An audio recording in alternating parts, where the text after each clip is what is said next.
Le balado Un café avec Judith est présenté par EasySign. EasySign, c'est une compagnie de signature de documents électroniques québécoise. Et le processus d'implantation dans votre entreprise se fait super facilement et avec des vrais humains qui vous parlent au bout du fil. Merci EasySign. Une production du Studio SF. Ça a été long avant que je m'assume en tant qu'homosexuel. Ben, c'est un peu le même processus. Ben oui, j'ai fait faillite. Je m'assume en tant que personne qui a peut-être un petit peu de difficulté à gérer ses finances encore. L'idée là-dedans, c'était, je veux que le salon reste ouvert. Je veux que les gens qui m'ont fait confiance aient encore une job. Tu sais, tu as le droit de tomber dans la vie, mais arrange-toi pas pour prendre le même chemin une fois que t'es tombé. Ça reprend l'autre bord. Fait que je me suis dit, j'ai pris le bon bord. Que de peut-être il y a 6 mois, 1 an, je rentrais là, puis j'avais même pas envie de venir travailler. Fait que je me disais, je comprends les coiffeurs, comment ils sont pas bien, parce que même moi, je suis pas bien.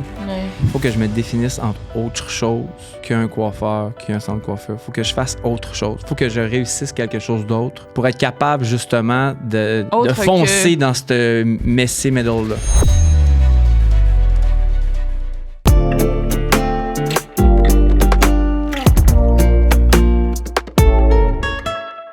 Marcus! Salut, Judith. Allô, comment ça va? Ça va super bien.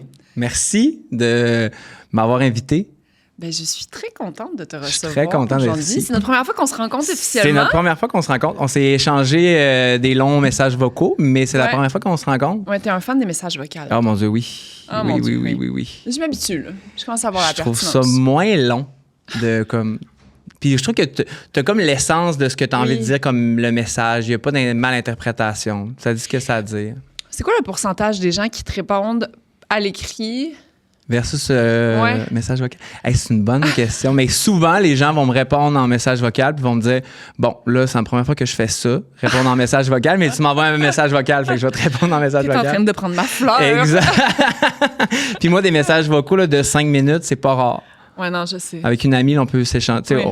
Appelons-nous, mais non, on est mieux comme... Non, ton amie Florence, ma nouvelle amie Florence. On est fort là-dessus. Là, puis mon amie Marie-Sophie, là, on peut s'envoyer des bons 5 minutes de messages vocaux. Là, puis... Ça me fait comme des mini-épisodes de podcast. Oui, exactement.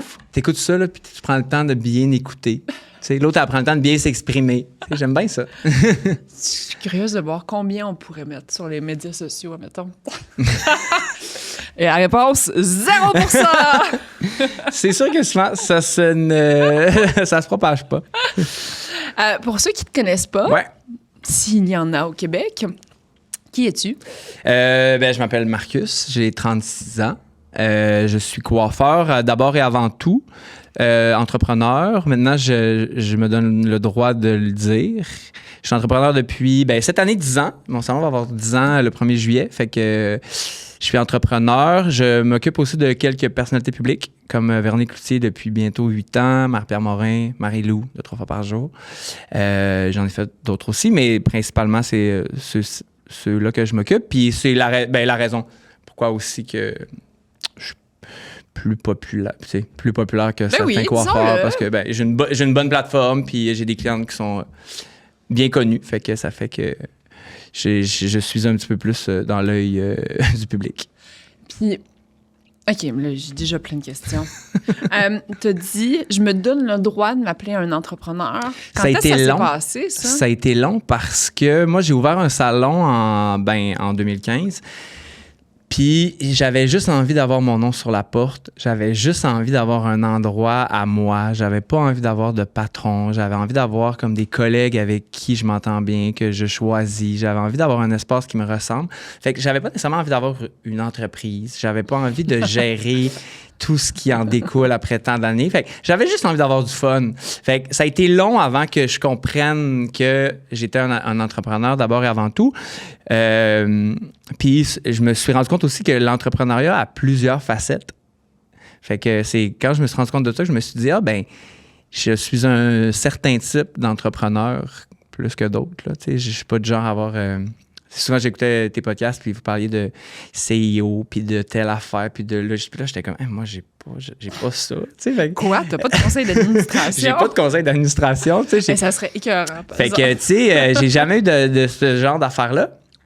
Fait que, mais je reste que je suis quelqu'un quand même qui aime l'entrepreneuriat, qui aime les défis, qui aime bâtir quelque chose, construire quelque chose. J'ai beaucoup de je me verrais pas nécessairement non plus être employé dans un salon puis avoir un patron. Tu sais, j'aime prendre le lead, j'aime aider les gens à être meilleurs, avoir comme une stabilité de travail.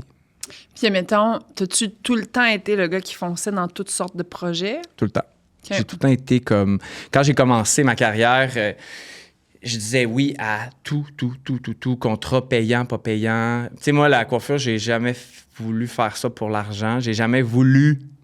Je me suis jamais dit je vais être riche en étant coiffeur. C'est parce que j'aime ça. Fait que je disais tout le temps oui à tout, les contrats, des contrats gratuits. Tu sais, encore aujourd'hui, après 10 ans, je peux monter à Montréal aller-retour pour coiffer Marie-Lou, puis je vais redescendre, puis je vais me sentir quand même accompli. Fait que j'ai toujours dit oui, j'ai toujours foncé dans tout, j'ai toujours embarqué, j'aime les défis, j'aime la nouveauté, j'aime innover aussi, tu sais, faire des affaires qui n'ont jamais été faites, aller plus loin que ce qui est supposé être fait. Tu sais, surtout comme en coiffeur, quand j'ai ouvert le salon, moi, je voulais pas que mon salon ressemble à un salon de coiffeur. Je m'étais dit, tu sais, je veux comme que les gens aient l'impression de venir chez moi, dans ma cour arrière. Tu sais, quand on va chez les gens puis qu'ils nous invitent à leur cour arrière ou leur balcon, tu sais, il y a comme de quoi d'intime, il y a de quoi de léger. Tu sais, d'aller plus loin que ça. J'adore les cafés. Je trouve que les plus belles inspirations, c'est les cafés. Tu sais, pas le café, mais les restaurants cafés. Je trouve ça beau. Ah, c'est drôle. Il y a 5 minutes, on parlait avec l'équipe. Puis, en fait, on parlait de Barstool. Je sais pas si tu connais. Non. Non, là, ben, ils parlent beaucoup de paris sportifs. OK. Peut-être moins ton personnage. Non, je pense que... Puis on regardait, puis un des piliers de contenu qu'eux, il y avait, c'était que le président, il mangeait de la pizza dans différents endroits aux États-Unis. Puis après ça, on a fait comme, OK, ben là, c'est ce qu'Olivier Primo a répliqué au Québec. Exact. Il mange de la poutine dans différents... Puis là, j'étais genre, qu'est-ce que moi, je pourrais faire? Aller dans des cafés. Puis là, j'étais comme, hey, je vais aller dans des cafés. Ouais. Mais ouais, non. Je trouve ça le fun, un café. Je trouve ça... c'est beau. Oui. Esthétiquement... Tu sais, puis c'est ce qui a guidé aussi le salon que j'ai ouvert il y a 5 ans. Moi, je voulais comme... Toutes mes inspirations étaient des cafés. Fait qu'un ami à moi, Jérôme, qui est architecte, qui m'a aidé, était comme, on va faire un café. On va mettre une buvette, on va faire un comptoir. Que les gens ils ont l'impression de venir dans un endroit où ils n'ont pas l'impression d'attendre. Tu sais, quand tu vas dans un café, tu n'as pas l'impression d'attendre. Tu vas là te déposer. C'est une destination. C'est une destination, exact. Puis je trouve que la coiffure... Des salons de coiffure, souvent, les gens vont dire « Ah, je vais aller là pendant 3 heures, ça va être long, puis je suis pas bien. » Puis, je me disais, j'ai envie de changer ça, ce côté-là un peu péjoratif d'un salon de coiffure. Puis... Il existe ce côté-là. Il y a des gens qui se disent ça? Énormément, mon Dieu. Ah, 3 heures, que c'est long, faire mes mèches. On peut-tu juste faire... j'ai pas envie d'attendre, j'ai pas envie d'être... C'est long, tu sais, ouais. Ah, moi, j'apporte mon laptop, genre avec ça. Les filles. Exact. Fait que pour moi, c'était important que le salon de coiffure devienne une destination plus qu'une corvée, mettons. Puis, quand est-ce que t'as-tu exploré d'autres opportunités de carrière ou tu t'es dit coiffeur? Ah non. Hey, j'étais jeune, là, je coiffais les Barbies à mes cousines. Je devenais adolescent, je coiffais ma mère. Quand j'ai commencé à sortir, j'avais des amis qui venaient chez moi. Puis on sortait même pas ensemble en ville, puis ils venaient se faire coiffer, puis ils repartaient. Fait que... Puis encore à ce jour, je me verrais pas faire autre chose. Je trouve que c'est le plus beau métier du monde. Ben évidemment, j'aime le côté comme esthétique, technique, le résultat, jouer dans les cheveux, tout qu'est-ce qui englobe, mais aussi le fait de faire sentir quelqu'un bien. T'sais, autant durant le rendez-vous que le résultat final. Des fois, tu traverses une période difficile, tu viens d'accoucher. Juste une nouvelle tête, là, ça peut vraiment... On sous-estime vraiment là, le pouvoir d'un nouveau cheveu. Puis ce côté-là, quand la cliente, elle se regarde dans le miroir après ça, puis elle est comme « Hey, ça me fait tellement du bien. » Tu te dis « Mon Dieu, je me lève quand même pour quelque chose. » Bon, j'ai fait de quoi de bon dans ma journée, tu sais. Fait que c'est tout ce côté-là très humain que j'aime de la coiffure. Puis en plus, comme tu as des clientes que tu suis depuis, tu sais, mettons justement des Véro, des Marie-Lou, des Marie-Pierre. En fait, 3 filles au Québec qui n'ont pas besoin de dire leur nom de famille. Oui, c'est vrai. C'est vrai. C'est quand même fou, ça. Mais il y a quand même une relation de proximité incroyable qui... Puis elle est importante, cette relation-là, parce que sont tellement dans la sphère publique que quand on arrive dans un endroit où il n'y a pas de public, qui se sentent qu'ils peuvent être premièrement eux-mêmes, puis ce qu'ils disent que ça va rester entre nous. Tu sais, ce côté-là, qu'ils n'ont pas l'impression qu'ils doivent se filtrer dans tous les sens. Moi, c'est ce que j'aime le plus de cette sphère-là de mon métier. C'est les relations que j'ai bâties avec elles qui, pour moi, sont très importantes. Là, parce que, tu sais, jamais tu vas m'entendre dire quelque chose par rapport à eux qui est arrivé. Même mon chum,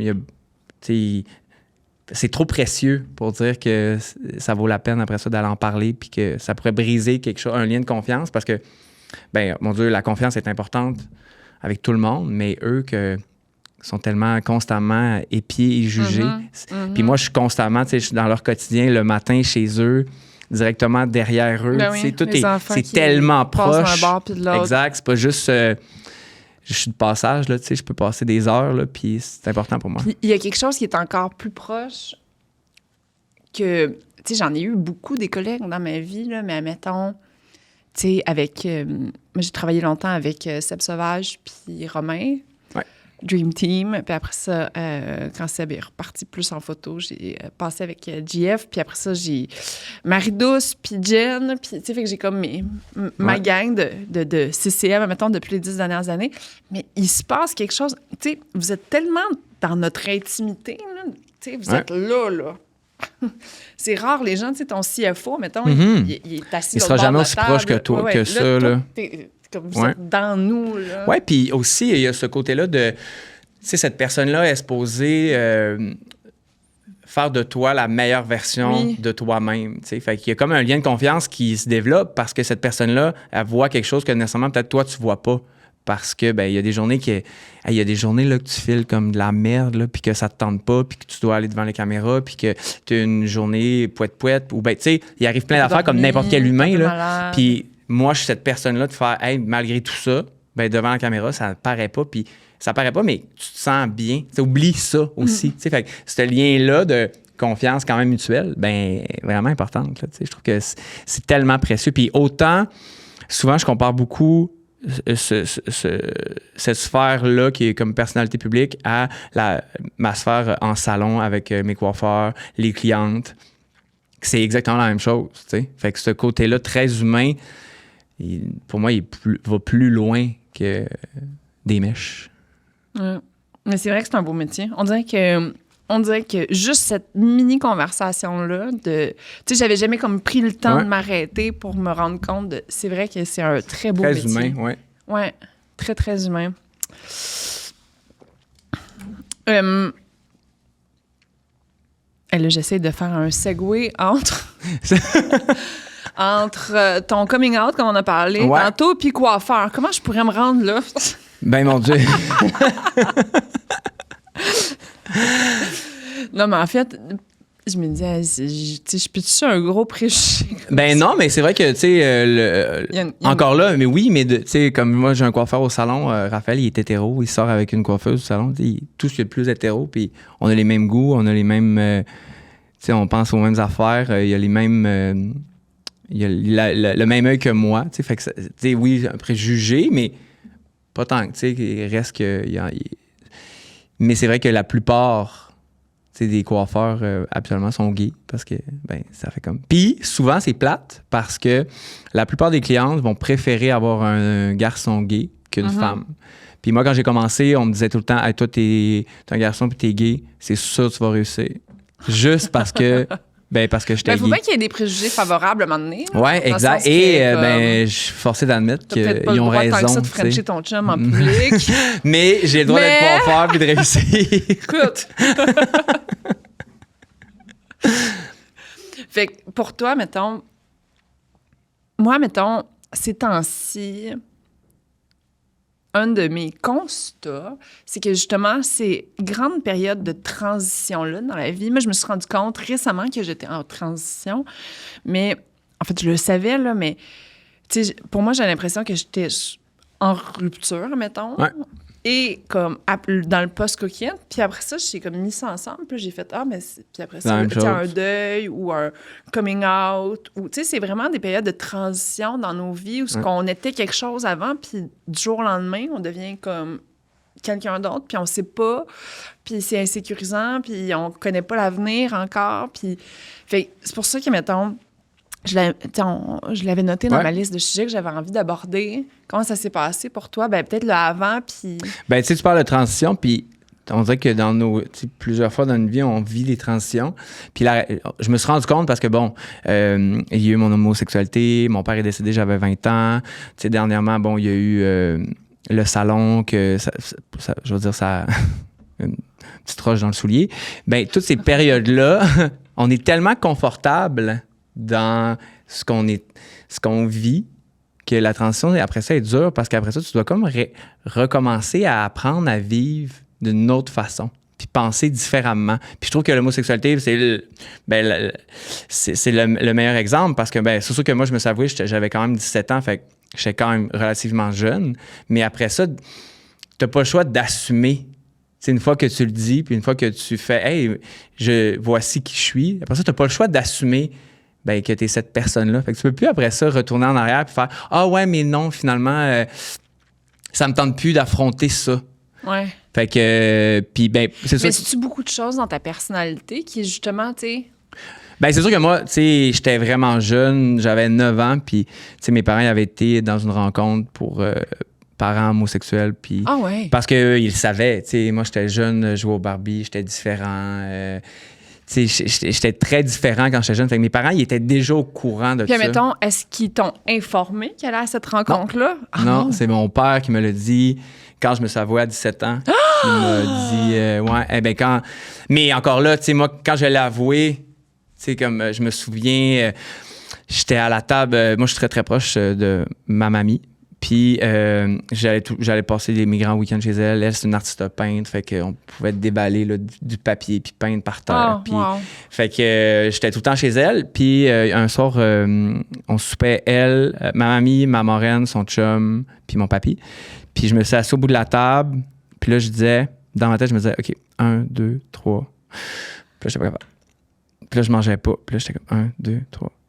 J'étais pas capable. Puis la main de ma grand-mère était comme, ça va dessus. Puis j'étais comme, il faut que je vous dise quelque chose. Puis là, ma grand-mère a dit, OK, laisse-moi finir ma bouchée. Fait que là, ils ont fini là. Puis là, ils se sont déposés. Puis là, je l'ai avoué, tu sais. Puis tout le monde a eu la même réaction, ma mère, mon père.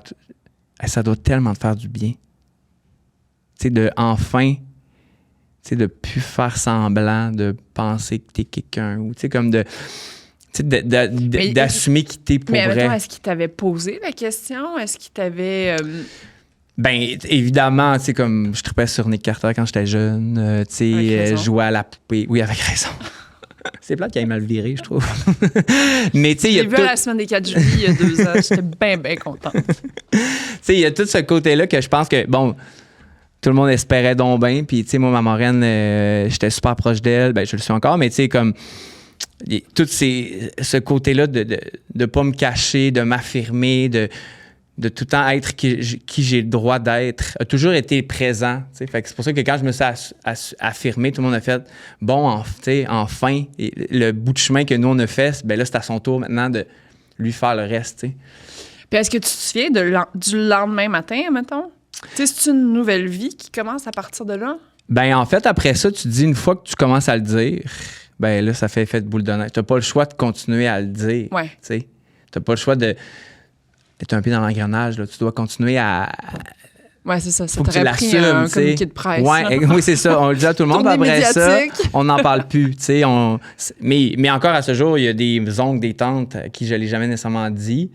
Mais, puis moi, ben, je l'ai avoué parce que j'avais rencontré un garçon. Je travaillais, dans le fond, à Transit, qui est rendu Spring maintenant. Je vendais des souliers, puis j'avais rencontré ce garçon-là. Puis lui aussi, on était dans la même période, on avouait à nos parents en même temps, c'était dans le temps des fêtes. Puis, fait que la raison pourquoi je l'ai avoué, c'est parce que j'avais des sentiments, finalement. Tu sais, j'étais comme, hey, mon Dieu, finalement, je tripe vraiment. Puis la première personne à qui je l'ai dit, c'est ma gérante. Puis que j'étais comme, hey, tu sais, le client qui est venu, hey, je pense que je tripe dessus, tu sais. Puis... Fait que ça a comme tout déboulé de tout ça qu'à un moment donné, tu te dis, mon Dieu, j'ai envie de m'affirmer parce que finalement, je suis en amour. Mais finalement, c'est pas de l'amour, là, à 17 ans. Mais quand même, tu sais, je pense qu'à ce jour, on se recroise des fois dans des événements puis on se dit, hey, on a ça, tu sais, cette petite bulle-là que ensemble, on était capable de s'affirmer, là, tu sais, puis le avant-après, ben encore là, tu sais, il est bien plus beau, puis...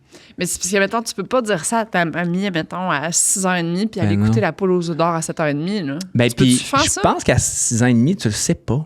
Non, à 6h30, oui. mettons, tu es en train de souper, tu dis ça à ta mamie à 6h30, puis à 7h30, tout le monde s'en va écouter La poule aux œufs Ben, d'or. je pense puis ta qu'on vie en a continue. parlé.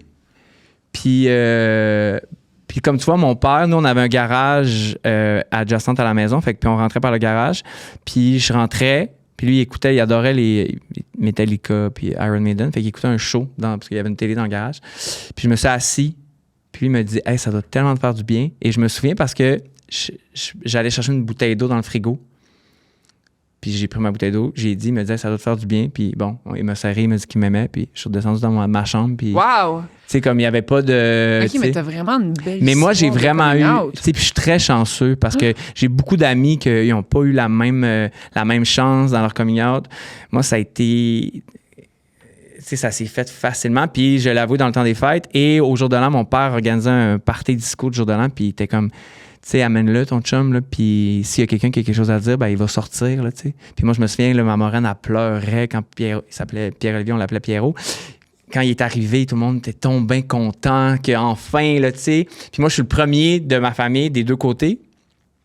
Fait que, au grand malheur de mes deux frères, je suis comme le préféré des deux familles. Fait que tout le monde était vraiment content qu'enfin, tu sais, je m'assume, puis que je dise oui à, comme, la vie, là, tu sais, comme... Fait que, ouais, pour vrai, j'ai été très chanceux dans cette transition-là. Je me considère chanceux. Je trouve que, mais encore là, tu sais, moi, j'ai fait beaucoup d'intimidation, par exemple, à l'école. Je me faisais énormément écœurer. J'ai arrêté l'école en secondaire 4 parce que. Ah ouais? Ouais, parce que je me faisais intimider, là, comme rentrer dans un casier. À Halloween, je me faisais lancer des bonbons, des chaises. Fait que j'ai arrêté l'école parce que, ben, mon Dieu, ça menait à. Puis pourquoi tu te faisais intimider, tu penses? Parce que j'étais différent. Puis les gens s'en rendaient compte, je pense. C'était dans ton homosexualité ou c'était... Ouais, dans mon homosexualité. Tout le monde, fif, tapette, gros fif. Fait que ça a été... Mais encore là, tu sais, je me suis avoué à 17 ans, puis j'avais déjà arrêté l'école, mais reste que j'ai longtemps été dans un endroit pas bien. Puis c'est drôle parce qu'aujourd'hui, tu sais, je veux dire, je vais dans des événements publics où est-ce que je suis reconnu. Mais ça a été long avant que je me sente bien dans un environnement, puis faire j'ai ma place. Parce que souvent, ben, tu vas à un endroit, puis il y a des gars que tu sais qui t'écœurent. Fait que moi, je me sauvais parce que j'avais pas envie de. Tu sais, j'ai pas été vraiment mon bal de finissant parce que je vivais vraiment beaucoup d'intimidation. Fait que. non, c'était comme ça au primaire aussi? Ou ça... Ouais. OK. Au primaire aussi, ouais. Fait que ça, c'est une période qui s'est éternisée comme pendant... Ouais, ben primaire, secondaire, jusqu'en secondaire 4. C'est drôle parce qu'il y a une série qu'on a fait, puis on est retourné à la polyvalente. Puis, tu sais, l'humain, comment il est fait, hein? C'est drôle comment que la mémoire est spéciale parce que moi, j'oublie, tu sais, t'oublies ça, mais je suis retourné à la polyvalente, là, puis ça m'a ramené là, dans le même feeling, dans le même état d'esprit qu'au secondaire, pas bien, pas à sa place, pas assumé, peur de... Tu sais, j'ai passé secondaire 2 avec la même casquette et le même coton watté. Je m'habillais tout le temps de la même façon. J'avais une casquette bleue et un coton watté Bourgogne parce que je me disais, c'est de cette façon, je vais être effacé. Je ferai pas de vagues. Je dînais pas à la cafétéria, j'allais dîner à l'arrière. Mais on s'entend quelqu'un qui a le même coton watté. C'est comme tu te laves-tu. Mais j'ai eu le même coton watté puis la même casquette pendant 1 an de temps. Je me disais, de cette façon-là, on m'efface. Fait que, tu sais, c'est drôle parce qu'après ça, ben là, la transition, tu te ramasses à 17 ans puis tu t'assumes, t'es comme... Ben là, je vais m'assumer, tu sais. Puis tu te ramasses à travailler à Place du Royaume, puis t'as des souliers qui font du bruit, puis t'as un mohawk turquoise. Je sais pas c'est quoi la Place du Royaume. C'est comme un centre d'achat à Saguenay, là. Fait OK. que... Parce que je viens du Saguenay. Fait que c'est comme... Après ça, tu te mets à avoir les cheveux toutes sortes de couleurs avec des... Tu sais, dans ce temps-là, il y avait des souliers crocodile beige qui faisaient du bruit. Tu sais, moi, j'avais tous les looks. Tout le monde me reconnaissait dans Place du Royaume. Tu sais, fait que cette transition-là d'affirmation de soi...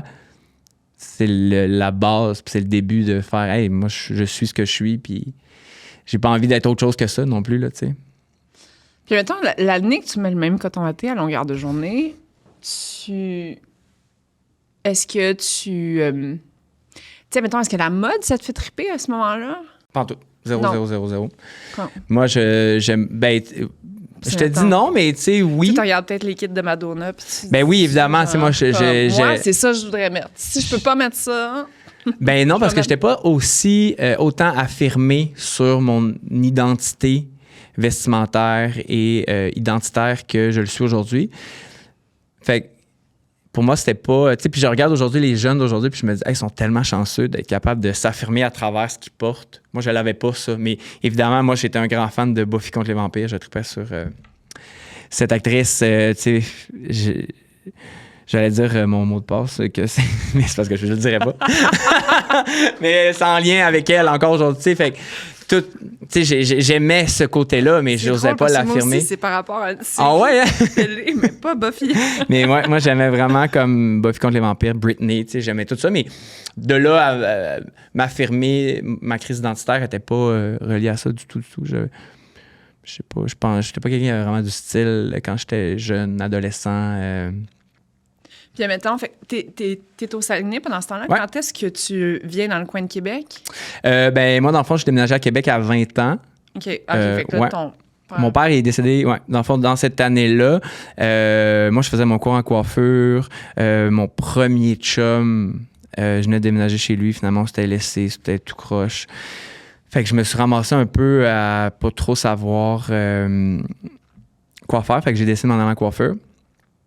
Et dans l'année que je faisais mon cours en coiffure, puis moi, j'abandonnais tout ce que je faisais. Je prenais rien, j'avais comme aucune responsabilité, j'étais pas bon dans rien. Mes pneus, c'est mon père qui allait les installer. T'sais. Fait que quand il est décédé, on dirait qu'il a fallu que je me prenne en main.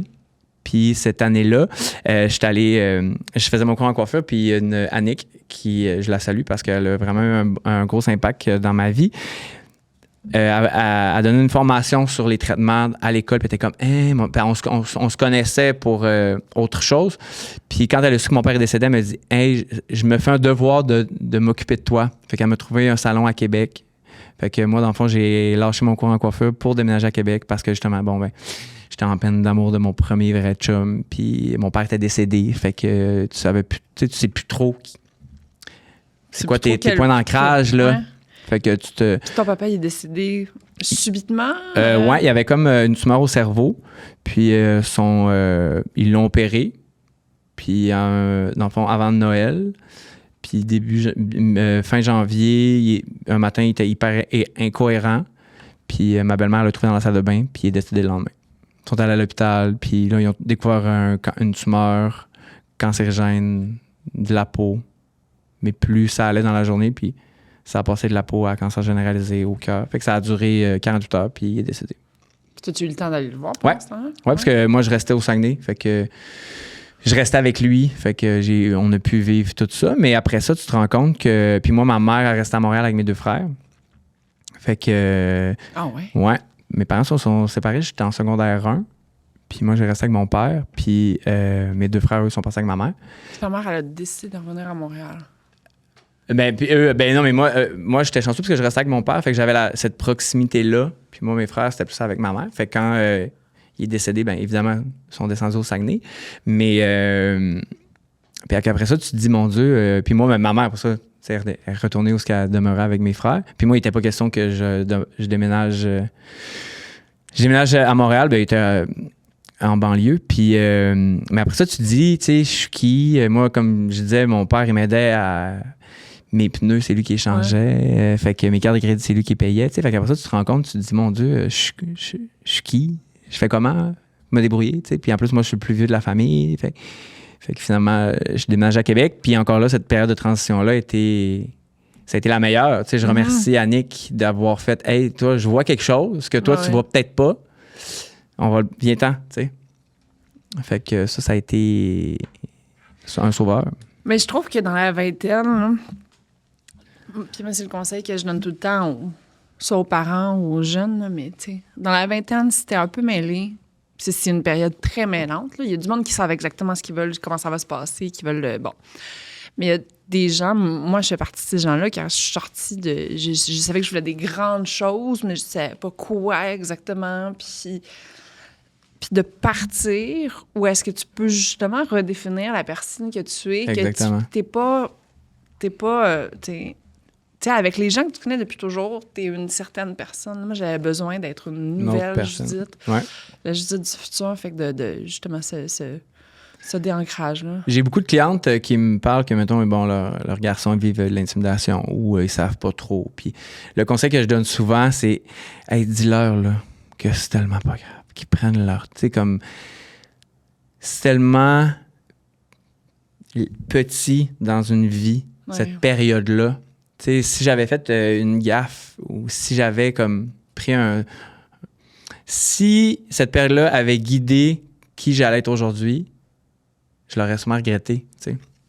Tout le fait de ne pas savoir, le fait de moi, je vivais beaucoup d'intimidation, fait que le fait de ne pas me sentir bien nulle part, tu sais, moi, je voyais une psychologue, puis à chaque fois que je la voyais, je sortais de là, puis on dirait que je me sentais comme plus fort, puis c'est là que je mangeais les volets, parce qu'on dirait que là, je m'affirmais, fait que là, j'avais arrêté de, comme, fait que de déménager à Québec, on dirait que là, de faire, il y a personne qui me connaît, c'est une ville, je peux enfin être qui je suis. Tu sais, moi, je me savais à 17 ans, je déménageais à 20 ans. Tu sais, il y a juste 2 ans de transition qui t'aide à être quitté. Tu sais. Mais j'avais quand même beaucoup d'amis. Tu sais, je suis quand même quelqu'un qui aime...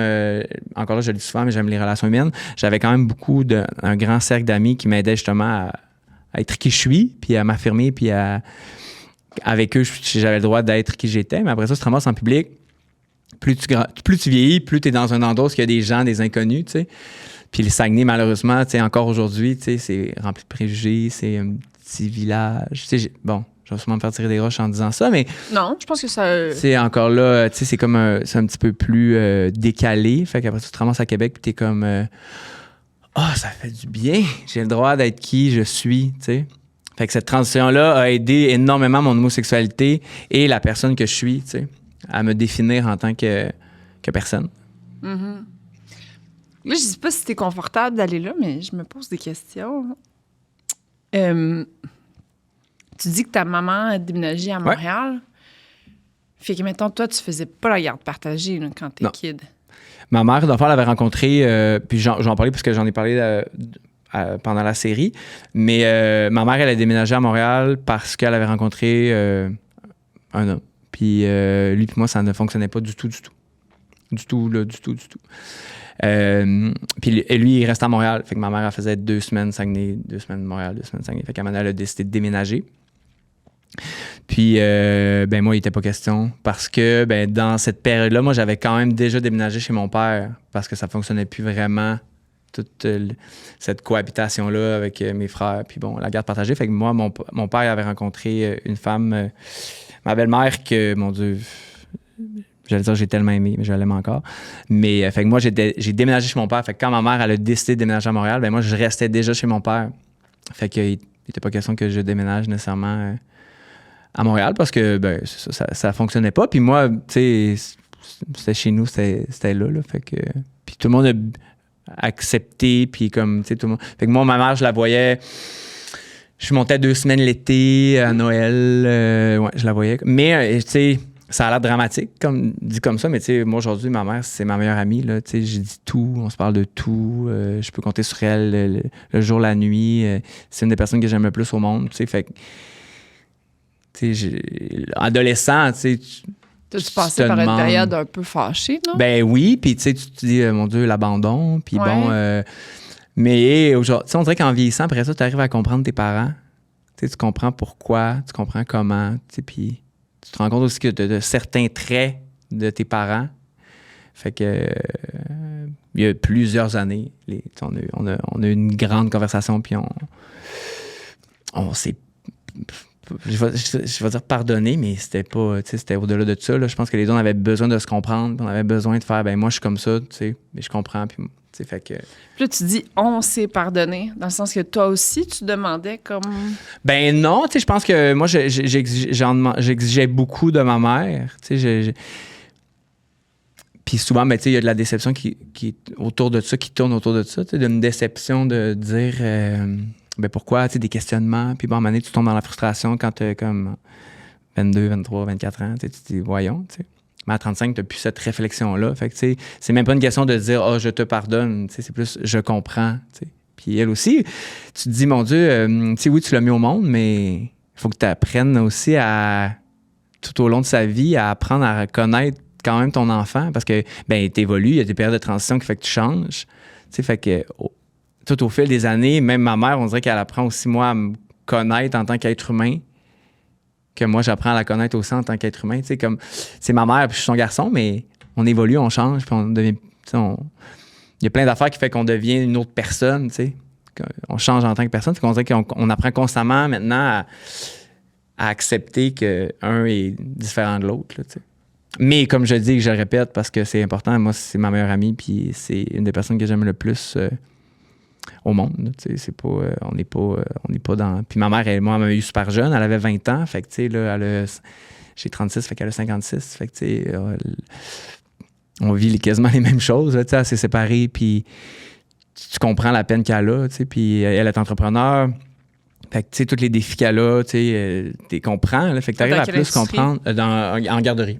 Okay. Oui, elle a comme des garderies, fait que tu arrives comme à plus connecté, je trouve, en vieillissant avec ton parent quand tu vis des affaires qui peuvent te faire comprendre pourquoi tes parents sont comme ça. T'sais. J'aurais aimé ça, avoir la chance d'avoir le même parcours avec mon père, parce que lui, c'est lui qui m'a élevé, parce que je déménageais chez lui, j'étais en secondaire 1, puis il est décédé, j'avais 20 ans. Fait que c'est lui qui a eu ce fardeau d'éducation-là. Fait que j'aurais aimé ça, qu'il voit tout le travail qu'il a fait aujourd'hui, qu'est-ce que ça a donné. Puis souvent, puis moi, ma meilleure amie, ses parents, puis sa tante, c'était les meilleurs amis à mes parents. Fait qu'on a toujours... Fait que c'est comme ma famille. Puis souvent, dans des soirées, des soupers, après une coupe de verre de vin, là, tu ressembles tellement à ton père. Ça me fait tellement penser à Eric. T'sais. Fait que moi, ça, je trouve que c'est le plus beau compliment qu'on peut me donner, là, parce que je trouve que c'est la plus belle personne. Mais, fait que je me dis, mon Dieu, c'est triste qu'il ne voit pas ce qu'il a laissé. T'sais. Mais je me dis, ben j'ai la chance, j'ai ma mère encore. Fait que, si je peux pas avoir ce regret-là, si un jour elle s'en va, ben évidemment qu'un jour elle va s'en aller, mais je me dis, ben je vais avoir fait la job d'un garçon, d'un fils qui doit être fait là. Parce que on dirait que ce que je sens, c'est encore comme une certaine culpabilité, mettons, à y avoir comme imposé des affaires ou je sais pas. À ma mère, ça? Non, à ton père. À mon père. Ben, pas une culpabilité, mais encore là, tu sais, quand tu sais pas nécessairement quitter, c'est tough après ça de montrer à la personne en face de toi. Tu sais, c'est difficile de... Tu sais, quand tu te cherches, t'es adolescent, puis tu te cherches à savoir... Tu sais, mon pauvre père, là, qui a vécu ma crise d'adolescence. Ben oui. Je peux même pas imaginer. Tu sais, t'as des enfants, là, ben, ça, ils sont quand même jeunes, mais t'as un enfant, t'as un garçon, mais ils sont quand même jeunes, tu sais, fait, il est quand même jeune, mais, tu sais, toute cette crise-là, là, tu sais, qui est nécessaire. Mais après ça, tu te dis, c'est plate, qui a pas vu la fleur derrière le jardinage, là, tu sais. Mais tu vois, tu sais, oui, j'ai un garçon de 9 ans, mais j'ai quand même élevé deux belles filles pendant 12 ans. Puis la plus vieille, Zoé, elle est en secondaire 5, là, elle finit la semaine prochaine. Puis c'est une question, justement, là, elle est un peu dans ce chemin-là. Mais, tu sais, en tant que parent, là, je me considère encore en tant que parent, tu sais, t'as cette vision-là plus large, tu sais. On les voit, toutes les niaiseries qu'elle fait, puis genre, qu'elle est non même pas bonne pour ça, pas se faire pogner, puis... Parce que, tu sais, t'as l'expérience aujourd'hui, tu sais. Ouais, mais tu sais, en tant que parent, là, tu sais, c'est comme, oui, tu sais, on aimerait ça qu'elle soit plus tête sur des affaires, puis on aimerait ça que le chemin soit peut-être un petit peu moins laborieux pour elle. Mais overall, tu sais, moi, j'y fais 100% confiance de...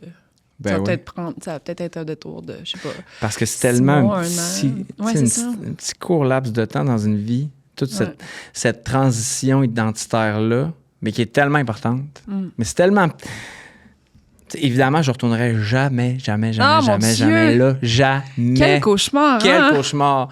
Jamais. Puis à chaque fois que j'ai des... Tu sais, j'en parle, tu sais, à chaque fois, ça me ramène, puis je me dis tout le temps, je ne retournerai pas là. Mais tu te dis, mon Dieu, ça fait quand même la personne que t'es, Oui. même si tu sais pas qui t'étais, tu sais.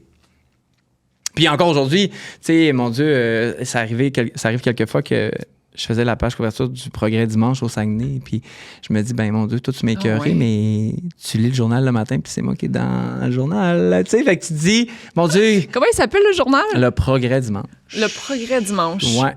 OK. Fait que ça, le quotidien. Bref, peu importe, mais tu sais, c'est arrivé comme quand... des fois, là, tu sais, tu fais des affaires, tu sais, comme justement le coiffeur des stars. Puis bon, fait que t'es comme, tu sais, originaire du Saguenay, comme une fierté. Puis bon. Puis là, ben, tu te dis, mon Dieu, tu sais, j'en ai mangé une, là, mais aujourd'hui, tu sais, ta mère, là, quand tu vas chez eux, ben, c'est ma face qui est sur le journal, tu sais. Fait que t'es comme, bon, j'ai réussi quand même, là, tu sais. Je m'en suis sorti quand même pas pire. Oh, wow. Tantôt, on parlait de... tu sais, dans les mots-clés qu'on se disait, on parlait de synchronicité. Tu dirais-tu que, mettons, la rencontre... Tu sais, dans ce... Te souviens-tu des événements de synchronicité qui sont arrivés pour toi à ce moment-là? La rencontre de la fille, j'imagine. Ouais. La rencontre de la fille a été quand même importante. Puis, tu sais, des fois, tu te dis... Puis souvent, les gens me disent... Comment t'es arrivé à faire ça? Comment t'es arrivé à coiffer Véro? Comment t'es arrivé à... Puis moi, encore là, je reviens encore sur le sens humain, mais tout le temps, tu sais jamais qui tu vas rencontrer qui va t'amener à une autre place, qui va t'aider à t'élever. Fait qu'évidemment qu'elle a été, mon Dieu, un pilier immense dans ma carrière parce que, ben, grâce à elle, elle a vu quelque chose que moi, je voyais peut-être pas. T'sais. Fait que souvent, cette synchronicité-là humaine, c'est ça. C'est des fois, t'es un peu comme... Il y a un brouillard que toi, tu vois pas de toi-même, que quelqu'un voit, fait « Hey, t'as un peu, là, reviens. Moi, je vois quelque chose que toi, tu vois peut-être pas. » Que je pense qui serait comme important. Un peu comme... c'est drôle, tantôt on parlait de Jean-François Dupont. C'est grâce à lui que je fais Véro. Parce que Parce que dans le fond, lui, il coiffait sur un plateau, puis Véro, bon, elle cherchait un nouveau coiffeur. Fait que, tu sais, mais moi, j'avais rencontré Jeff sur d'autres plateaux parce que j'avais fait d'autres affaires. On s'était bien entendus, on s'aimait bien. Fait que, tu sais, encore là, il y a cette synchronicité-là qui fait que, bon, grâce à ce côté humain-là, cette relation humaine-là, ben, ça m'a amené ailleurs. Fait que, moi, je crois beaucoup à la synchronicité puis à ce côté-là un peu... inconnu, il n'y a rien qui arrive pour rien, là. Parce que c'est ça, c'est comme... Tu sais, est-ce que tu es plus coiffeur des stars ou entrepreneur? Hey, c'est vraiment une bonne question. Je suis plus coiffeur des stars que je suis entrepreneur. Oui? Ouais. Puis c'est là. Puis ça a longtemps été un enjeu parce que j'ai jamais été capable de me... Tu sais, j'ai jamais fait de choix. Fait que j'ai toujours voulu être les deux. Ah. Mais inévitablement... Quand t'es plus un, tu peux pas être plus l'autre, tu sais. Fait qu'à un moment donné, il faut que tu fasses des choix, puis bon, ça se peut que t'en échappes. Fait que ça fait que, ben, t'as pas le choix à un moment donné de... Fait que, mais moi, je me considère vraiment plus coiffeur qu'entrepreneur, puis pour moi, si j'avais à faire un choix, je serais coiffeur. Puis, tu sais,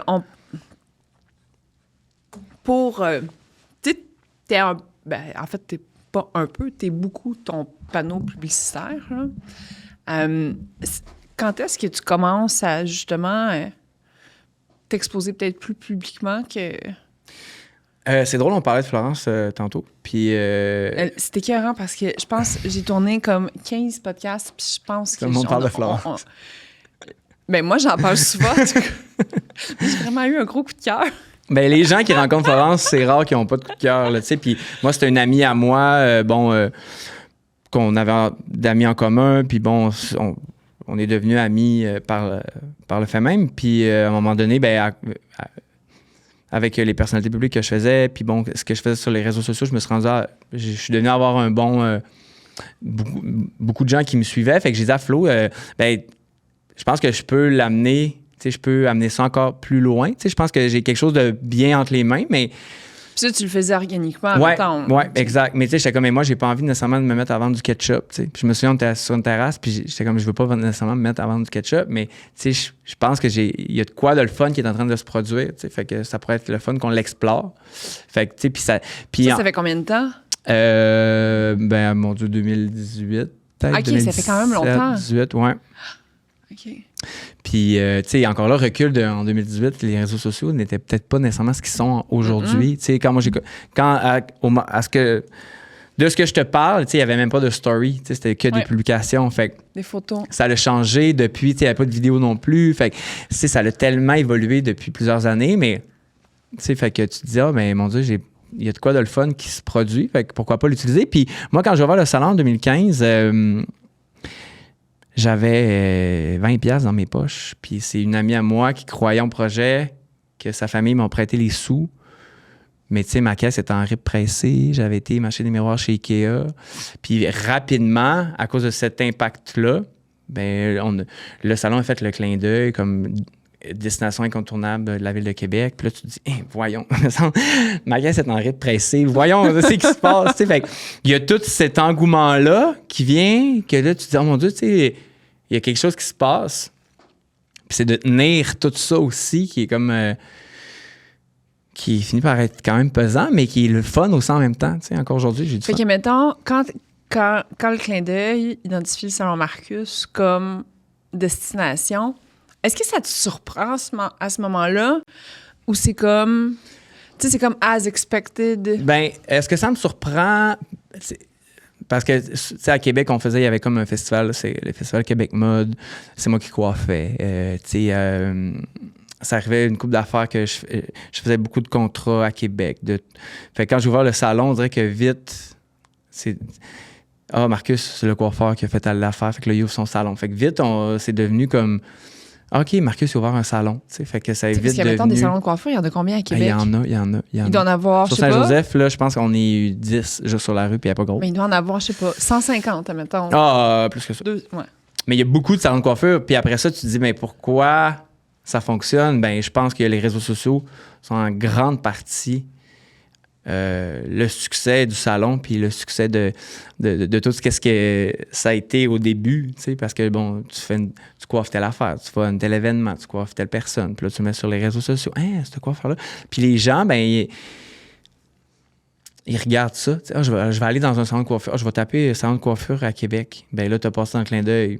Évidemment que ton salon sort. Ben oui, voilà, c'est fait. Bouche-oreille, tu sais, fait qu'il y a tout ce côté-là qui est vite arrivé. Puis à ce moment-là, est-ce que tu partages ta vie personnelle, mettons, sur les médias sociaux ou c'est vraiment tu partages des photos de brushing? Non, moi, j'ai toujours mixé les deux. Okay. Parce que je trouve que ce n'est qu'un. Tu sais, j'ai tout le temps mis ma vie personnelle avec du travail, du salon. J'ai toujours mis comme les deux de l'avant. Fait que je suis vite devenu mon propre brand, tu sais, vite, c'est devenu vite comme Marie-Lou qui est 3 fois par jour. Ben, au début, Marie-Lou 3 fois par jour, c'était la même chose, tu sais, fait que ça a vite été, ben Marcus, on va à son salon, ben on veut avoir Marcus, mais tu sais, il n'y a pas juste Marcus. Fait que ça a été long, ça a été compliqué, ça a été comme difficile d'enlever Marcus chez Marcus. Ouais. Parce que, puis même les gens avec qui tu travailles, ben il existe aussi en tant que coiffeur. Fait que, tu sais, ça a longtemps été aussi, quand je perdais des coiffeurs, c'était souvent ça. C'était comme, ben moi, j'ai envie d'être telle personne. Tu sais, j'ai pas envie d'être Marcus. Fait que, tu sais, ça a des points positifs, mais ça a quand même eu des impacts négatifs sur les relations que tu développes aussi avec les coiffeurs parce que, ben eux sont un peu, pas dans l'ombre, mais tu sais, fait qu'à un moment donné, tu te dis, ben il faut que... Ben, c'est comme un couteau à double tranchant. Oui, exactement. Ils bénéficient du... Tiens, pendant un bout, j'allais au salon David Damour, mais je m'attendais pas à ce que ce soit David Damour qui me coiffe. Ouais. Je prenais un rendez-vous, puis c'était comme la personne qui était là. Mais le nom du salon fait en sorte que pour moi, c'était un... Exact. C'était un... Oui, puis David, il a toujours été... tu sais, mon Dieu, je parle comme... Mais tu sais, il a toujours gardé sa vie personnelle, tu sais, très discrète quand même. Tu sais, il met quelques affaires, mais tu sais, on connaît pas nécessairement son day-to-day. Tu sais, il a été capable de bien faire les choses, ben, bien ou mal, mais tu sais, lui, d'emblée, il a jamais mis, tu sais, sa vie personnelle de l'avant. Tu sais, on voyait pas nécessairement absolument tout. C'est vrai. Fait que, tu sais, je On pense voit que juste quand il est avec Charlotte. oui, exact. C'est comme quand il fait des trucs, puis je pense que c'est ça que les gens le suivent pour ça. En tout cas, moi, tu sais, je l'admire, puis tu sais, je trouve que c'est un excellent coiffeur. Puis c'est le fun de voir quand il fait des affaires, mais tu sais, lui, tu sais, son café le matin, puis on le voit pas, là, tu sais. Il n'y a pas besoin de le mettre, là, tu sais. Puis, fait que, tu sais, mettons, tu lances ton salon. Tantôt, tu le dis, tu l'as fait un peu naïvement, dans le sens que... Puis c'est drôle comment tu l'as dit, puis la première phrase que tu as dit, c'était pour avoir mon nom, ça apporte. Ouais. C'était plus la notion d'ego ou c'était plus la notion de liberté qui t'interpelle? Puis, soyons honnêtes. Ben oui. L'entrepreneuriat et la liberté. Oui. Ben, puis l'entrepreneuriat et l'ego aussi. Ouais. Puis la coiffure et l'ego. C'est comme... Parce que moi, le salon où je travaillais, tu sais, on faisait beaucoup de défilés de mode, on faisait beaucoup de trucs, mais c'était le salon qui faisait le défilé de mode, mais c'est moi qui coiffais, c'est moi qui décidais quelle coiffure on faisait. Fait qu'à un moment donné, tu sais, moi, j'ai fait, hey, mais moi, je veux que ça soit moi qui, tu sais, c'est la reconnaissance. Tu sais, je pense que c'est ce qui guide aussi le succès, c'est le besoin d'avoir cette reconnaissance-là. Fait que moi, j'étais comme, mais non, mais moi, je veux que les gens viennent chez moi. Tu sais, j'ai envie que ça soit chez moi. Tu sais. Fait que c'est pour ça que, inévitablement, on va faire, ça va être chez Marcus, parce que je voulais que les gens viennent chez moi. Tu sais. Mais est-ce que c'est l'ego ou la liberté? Encore aujourd'hui, c'est une bonne question. Un peu des deux, peut-être. Ben, sûrement un peu des deux, ouais. Sûrement un peu des deux. Parce qu'il y avait cette liberté-là que je voulais avoir, mais il y avait c'est ça, fait parce que aussi... tu te rendais pas compte des contraintes. Puis Non. si tu le dis, là, Non.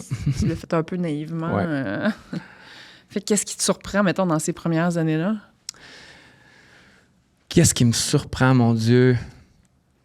Ben, souvent, je m'ennuie de ces débuts-là, de naïveté, de facilité, de créer quelque chose que tu te dis, on va un petit peu plus loin. Oui. Puis là, on va un petit peu plus loin. Tu sais, comme quand j'ai changé ma caisse en riz pressé en PVC. Là, ça fait 3 fois que tu dis ça. Ça veut dire quoi, une caisse en riz pressé? Mais ma réception, là. Ah, OK. Tu sais, la réception, ce que je faisais payer les gens avec l'agenda, était en rip pressé. Tu sais, comme... Du carton. Du carton, là. Tu sais, ça avait coûté 30$ l'affaire. Tu sais, je l'ai peinturé en blanc, en rose, en mauve, en bleu. Mais quand après ça, j'ai fait, on va en faire une vraie. Tu sais, tu dis, oh mon Dieu, un petit step de plus. Tu sais. Une petite réussite de plus, là, tu sais. Fait qu'il y a tout ce... Tu sais, ces débuts-là. Ça s'est passé le 11 mars. Oui, c'est ça. 2018. Fait que, tu sais, il y a tout ce côté-là... de réussite du début qui est tellement comme facile, le fun, tu sais. Moins de pression aussi. Ouais. Mais la naïveté, hein, c'est drôle parce que c'est un concept que j'ai parlé souvent cette année où, tu sais, t'es naïf, tu prends des décisions, tu dis, tu sais, t'essaies des affaires. Puis là, l'affaire avec cette fameuse naïveté-là, c'est que oui, en échange, tu gagnes en expérience. Donc, ça, c'est génial. Mais d'un autre côté... Quand t'es naïf, t'essaies des affaires, si ça se passe pas bien, tu payes le prix. Ouais. Puis souvent, le prix pour bêtes affaires n'a pas été si cher que ça à payer, mais pour d'autres affaires, il a été bien cher à payer. Exact. Puis il n'y a pas de mode d'emploi. Tu sais, de OK, ben j'essaie des affaires. Tu sais, il n'y a pas de guide sur comment essayer quelque chose correctement. Tu sais, tu dis ça, mais c'est... Peut-être qu'il y en a un. Peut-être, mais en tout cas, moi, je l'ai pas lu. Puis, mais ce qui te guide, c'est cette naïveté-là. Oui. Tu sais, de faire, hey, mon Dieu, j'ai une idée. Il y a de quoi de le fun. On l'essaie. Tu sais. Puis au début, tu essaies quelque chose qui ne fonctionne pas. Tu es comme, bon, mon Dieu, j'aurais essayé. Puis c'est pas plus grave. Tu sais, on essaie autre chose. Ou on vit autre chose. Puis depuis 10 ans, ce que j'essaie de toujours me ramener, c'est on fait juste des cheveux. Tu sais, souvent, quand ça va vite, ou il y a des. Puis là, tu te dis, il faut que je revienne à l'essentiel. Puis souvent, je le dis à ma gang au salon quand on se fait des meetings, puis je suis comme, hey, la gang, il ne faut pas oublier, là, on fait des cheveux. T'sais, l'idée là-dedans. C'est quand même 20% de ma personnalité. mais tu sais, ce qui guide toute la raison pourquoi je fais ça, c'est pour faire des cheveux. C'est ce qui me guide, c'est ce qui me. Moi, ce qui m'alimente, c'est ça. J'ai envie de faire des cheveux. Fait que ça, c'est important. Souvent, dans cette naïveté-là, tu pars, puis là, tu fais « Hey, t'as peu, là, moi, je veux juste faire des cheveux puis avoir du fun. » Fait que maintenant, c'est comme mon guide. Je veux faire des cheveux. Parce que, mettons, pour ceux qui écoutent et qui ne savent pas, tu as quand même vécu certaines difficultés financières dans la dernière année. C'est sorti dans les médias. Ouais. Il y a une couple de mois. 6 mois? Ouais, peut-être. Ouais. J'ai de la misère à me restituer, mais ouais, c'est en janvier. Fin janvier, début février. Là? Ouais, cette année. Ah, mon Dieu, OK, ça fait pas longtemps. Ouais, mais ce qu'il faut savoir, c'est moi, ça fait quand même 2 ans que ça s'est passé. Puis qu'on a été capable d'éviter le fait que ça sorte d'une façon très médiatique. Non pas parce que je voulais le cacher. Au contraire, je me suis toujours j'ai toujours été très assumé dans ce que je fais, autant les erreurs que les succès. Parce que c'est pas quelque chose que tu as envie nécessairement de faire. Hey! Puis souvent, t'en parles pas. Puis si t'en parles, les gens vont penser que tu veux aller chercher du capital de sympathie. Puis si t'en parles pas, les gens vont penser que tu veux le cacher. Mais au final, ça... Mais ça enlève pas quand même que dans ce processus-là, il y a énormément de honte. Même si... Ça a été long avant que je sois capable de l'assumer puis de le mettre là, dans mon bagage puis de faire « Hey, ça fait partie de moi. » Mettons comme l'homosexualité. De faire « Hey, ça a été long avant que je m'assume en tant qu'homosexuel. » Ben, c'est un peu le même processus, tu sais, de faire « Hey, non, ben oui, j'ai fait faillite. » Puis je m'assume en tant que personne qui a peut-être un petit peu de difficulté à gérer ses finances exact, encore. Parce que, ben, tu sais, depuis le début, je le dis, tu sais, c'est naïf ce que j'ai fait. Tu sais, je l'ai ouvert de façon naïvement, par passion, parce que j'avais envie d'avoir un chez nous, tu sais, puis c'est vite devenu quelque chose de très gros, plus gros que même moi, j'aurais pensé, tu sais. Fait qu'après ça, tu te dis... OK, on continue. Fait que vite, c'est devenu comme plus gros, mais encore là, tu sais, je l'ai toujours assumé. Tu sais, fait que c'est sorti dernièrement, mais encore là... Mettons, quand ça se passe, il y a la sortie publique, mais quand ça se passe, comment tu le vis? La sortie ou... Non. Avant. Ouais. Ben, c'est sûr que moi... Quand tu te rends compte qu'à un moment donné, les chiffres, là, ça fonctionne plus. Ça ne matche plus. Moi, c'était, dans le fond, j'ouvrais une boutique en ligne, puis la comptable qui rentrait pour gérer la boutique en ligne s'est rendu compte qu'il y avait des affaires qui ne fonctionnaient pas. Moi, j'avais un comptable que, bon, j'ai tendance à faire confiance aux gens rapidement, fait que, bon, alors, on n'embarquera pas dans ce sujet-là, mais tu sais, il a fait des choses qu'il n'était pas supposé être fait, puis mal fait, fait qu'elle, d'emblée, elle m'a dit « Mais Marcus, mon Dieu... » faut que tu fasses faillite. Hey, moi, je me souviens, là, on était en FaceTime, j'ai dit, hey, toi, là, je sais pas t'es qui, là, mais tu me tombes ses nerfs, là, parce que t'es pas à mienne, là. Non, j'ai travaillé bien trop fort pour ça, puis on va trouver des solutions. Ce n'est pas la solution, là, comme on continue. Go, c'est quoi les solutions? Tu sais, il y a des clients dans le salon présentement, tu sais, comme, il y a moyen, là, tu sais. Puis vite, je me suis rendu compte que... Vite, mettons, combien de temps ça a pris? Ça a pris 5 mois, 2 trimestres de taxes. Fait que vite, on s'est rendu compte que ben ça fonctionnait pas. Fait que tu te ramasses un peu. Encore là, on dit qu'il n'y a pas de guide qui guide les erreurs, mais il n'y a pas de guide non plus qui te montre comment faire un échec dans ce genre-là. Fait que tu te dis, mon Dieu, même toi personnellement, tu as honte, mais comme comment tu gères ça? Puis moi, ce qui était important pour moi, c'était que les coiffeurs avec qui je travaillais, qui continuent à avoir un job. Moi, ça a été mon moteur des 2 dernières années, c'était ils m'ont fait confiance parce que ce qu'il faut savoir, c'est que dans le fond, il y a 5 ans, j'ai changé, j'avais un petit salon, puis il y a 5 ans, on a agrandi, on a triplé la superficie, on a passé de 3 coiffeurs à 17. Fait que, oh là là! Ouais. Fait que, tu sais, ça... puis là, aujourd'hui? On est à 11. OK. Mais... Puis il y a eu la série qui est arrivée aussi au même moment de mes travaux. Fait que, tu sais, il y a tout ce côté-là qui est comme, OK, go. Puis là, je me suis trouvé un local. Finalement, il était ben trop grand pour rien, mais j'aimais les fenêtres. Fait que, OK, go, on y va. Bon, on se laisse, on se lance, tu sais. Mais eux, J'aimais les fenêtres. j'aimais la luminosité, j'aimais la superficie. Fait que, bon, on se lance.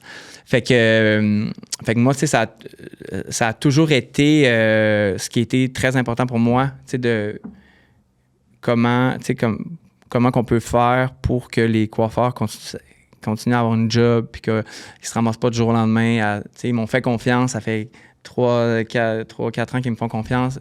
T'sais, comment que je peux faire pour que... Parce que dans ton... je sais qu'il y a différentes structures. Ouais. Toi, c'est tes employés ou ils louent une chaise? En fait, c'est ça qui a été mal mis en place. C'est que, dans le fond, il était employé, mais il était à pourcentage. Puis le pourcentage... Il était à pourcentage. Fait que, mettons... Mais il était travailleur autonome. Fait que, mettons, si une coupe de cheveux, ça coûte 100$, mettons. Ouais, ben 50, moi, je gardais 50. OK, parfait. Mais c'était trop. Parce que, dans le fond, eux gardaient 50, mais là, enlève DAS, enlève... s'il y a de la coloration... Bon, moi, il me reste 10$. Okay. Fait que... Ça a été mis en place avant. Fait que ça a été difficile après ça, de défaire ça. Fait que ça l'a pas aidé nécessairement. Puis bon, il y a tout l'aspect, on ouvre un grand salon, c'est un grand local, les frais rattachés à ça, tout ce qui en découle. Fait qu'aujourd'hui, sont maintenant depuis la faillite, sont travailleurs autonomes, sont à location de chaise. Parce que, je me suis rendu compte que c'était pas ma force. Puis c'est bien correct. Mm-hmm. Je pense que je suis un entrepreneur qui a beaucoup d'idées, qui est innovant, j'aime aider les gens à aller plus haut, plus loin, qui aime avoir du succès, mais tout ce qui est chiffres, puis... C'est quand ils louent leur chaise, mettons, ça veut-tu dire que tu as moins de gestion des ressources humaines à faire? Oui. Fait qu'après ça, qui rentrent pas, toi... Exact. Puis ce qui arrive, tantôt, tu me demandais, est-ce que tu es plus coiffeur de star ou plus entrepreneur? Moi, même dans les 10 dernières années, venir à Montréal 3 fois aller-retour, c'est fréquent. C'est un horaire normal. Pendant que je suis pas nécessairement au salon, moi, je ne vois pas ce qui se passe. Fait que si, mettons, un coiffeur est supposé être là de 10 à 6, puis que finalement, il s'en va à 3 parce qu'il n'y a pas d'autres clients, le 3 à 6, il n'y a pas d'argent qui est rentré. Fait que, moi, je le sais pas, ça, parce que je suis pas là. Je peux pas avoir des yeux partout. Puis moi, ma plus grosse période en télé, c'est de janvier à avril. Fait que de janvier à avril, des fois, je suis peut-être au salon une journée par semaine. Puis on avait mis en place, moi, j'avais une adjointe, Virginie, on parle de synchronicité puis de côté humain. C'est une des personnes dans qui j'ai le plus de respect puis que je vais... aimer et respecter pour le reste de ma vie. Et puis là, maintenant, parce que, on n'en a plus besoin, mais, elle était là au début, pendant, après, comme, elle, le bateau, il coulait, puis elle jouait du violon, là, fait que j'ai immensément de respect pour elle.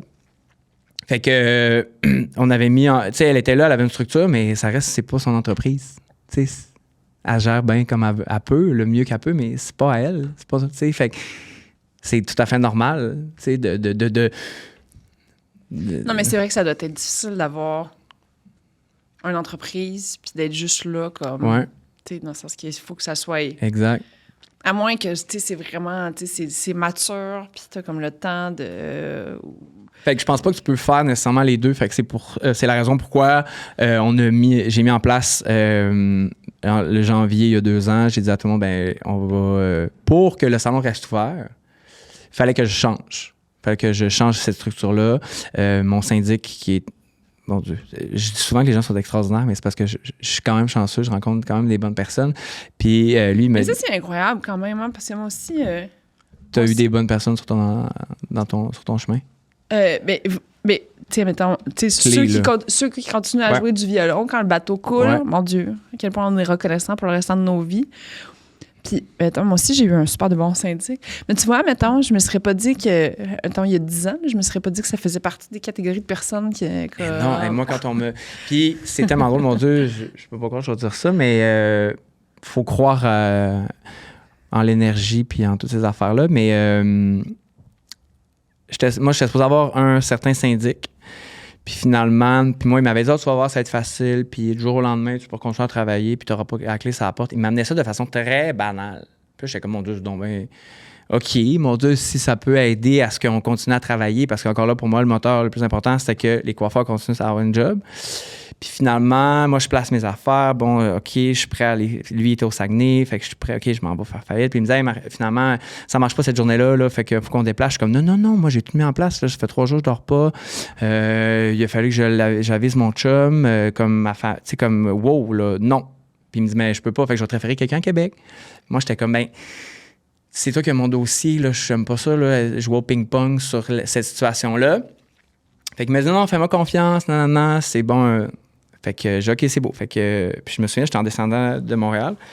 Puis je reçois un appel. Fait qu'il me dit, oui, bonjour, syndic Lafayette, j'aimerais parler à M. Villeneuve. Oui, c'est moi. OK, oui, parfait. Bonjour, je me présente, je m'appelle Éric Villeneuve. Mon père s'appelait Éric Villeneuve. Fait qu'à ce moment-là, j'ai fait, OK, he's the one. OK, j'étais à la bonne place. Puis encore à ce jour, il m'appelle. Tu sais, ça fait 2 ans. Hey, salut Marcus, comment tu vas? Félicitations. Tu sais, comme. Puis c'est lui aussi, quand l'article est sorti, parce que les journalistes l'ont appelé. Fait qu'il me dit, hey Marcus, je veux juste te prévenir. Ce que tu redoutais est en train d'arriver. Fait que je voulais juste te le dire. Tu sais, fait qu'il a été très, très humain là-dedans. Tu sais, fait que comme tu dis, il y a 10 ans, j'aurais jamais pensé que j'aurais beaucoup de respect pour syndic. Ouais. Mais moi, je vais être honnête avec toi, je sais pas comment t'as fait pour le garder comme sous silence pendant... Moi, ça m'aurait hanté, là. Dans le sens que... Ben, tu vois, nous, ça sortait le... Tu sais, on faisait faillite le 6 février, le 7. Bon, la transaction passait.